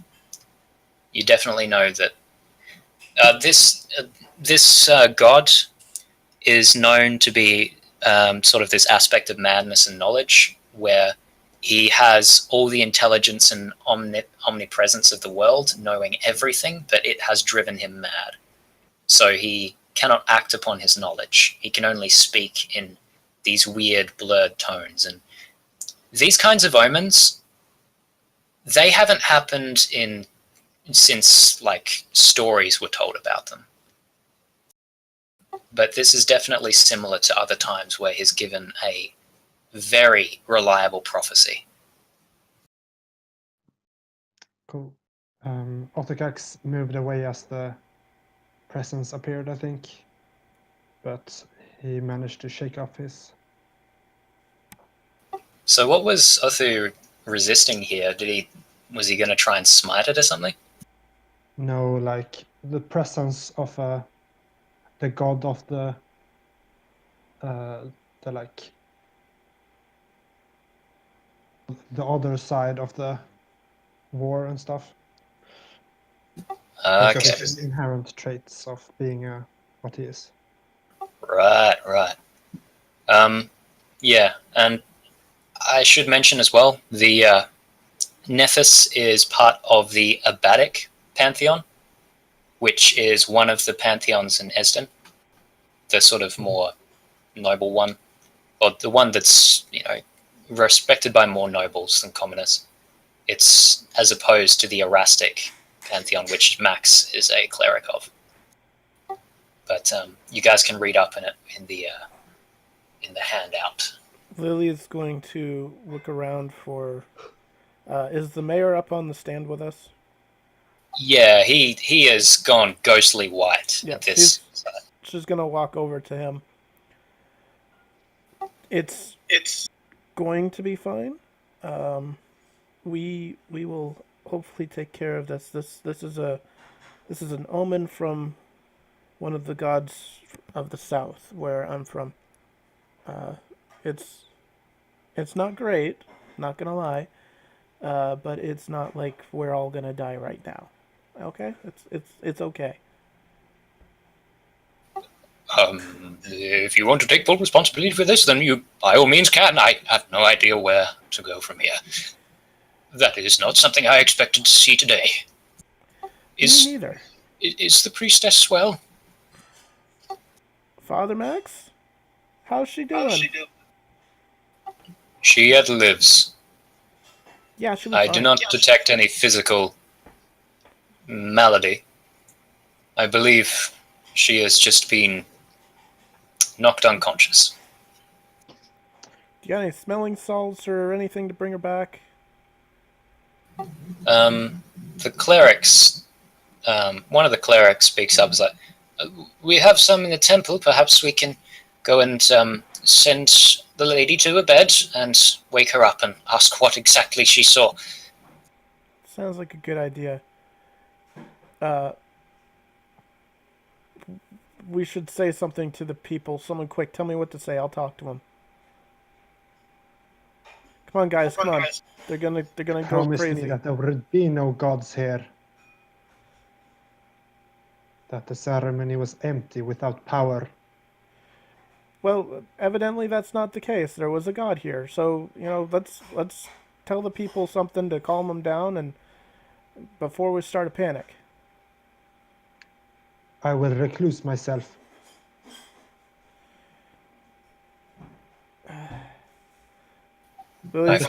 Storms off. Lily's gonna step forward. Othukkax's personality, if you want to do a, I think it might not even require an insight. He is completely not different. acting as him himself. Yeah. She's gonna step forward and raise her arms up. Everybody, calm down. It's going to be fine. We know exactly what's happened. The priestess is okay, and we just have to talk with the priests and so on, and figure out exactly what this means. But everything's going to be fine. Roll me persuasion.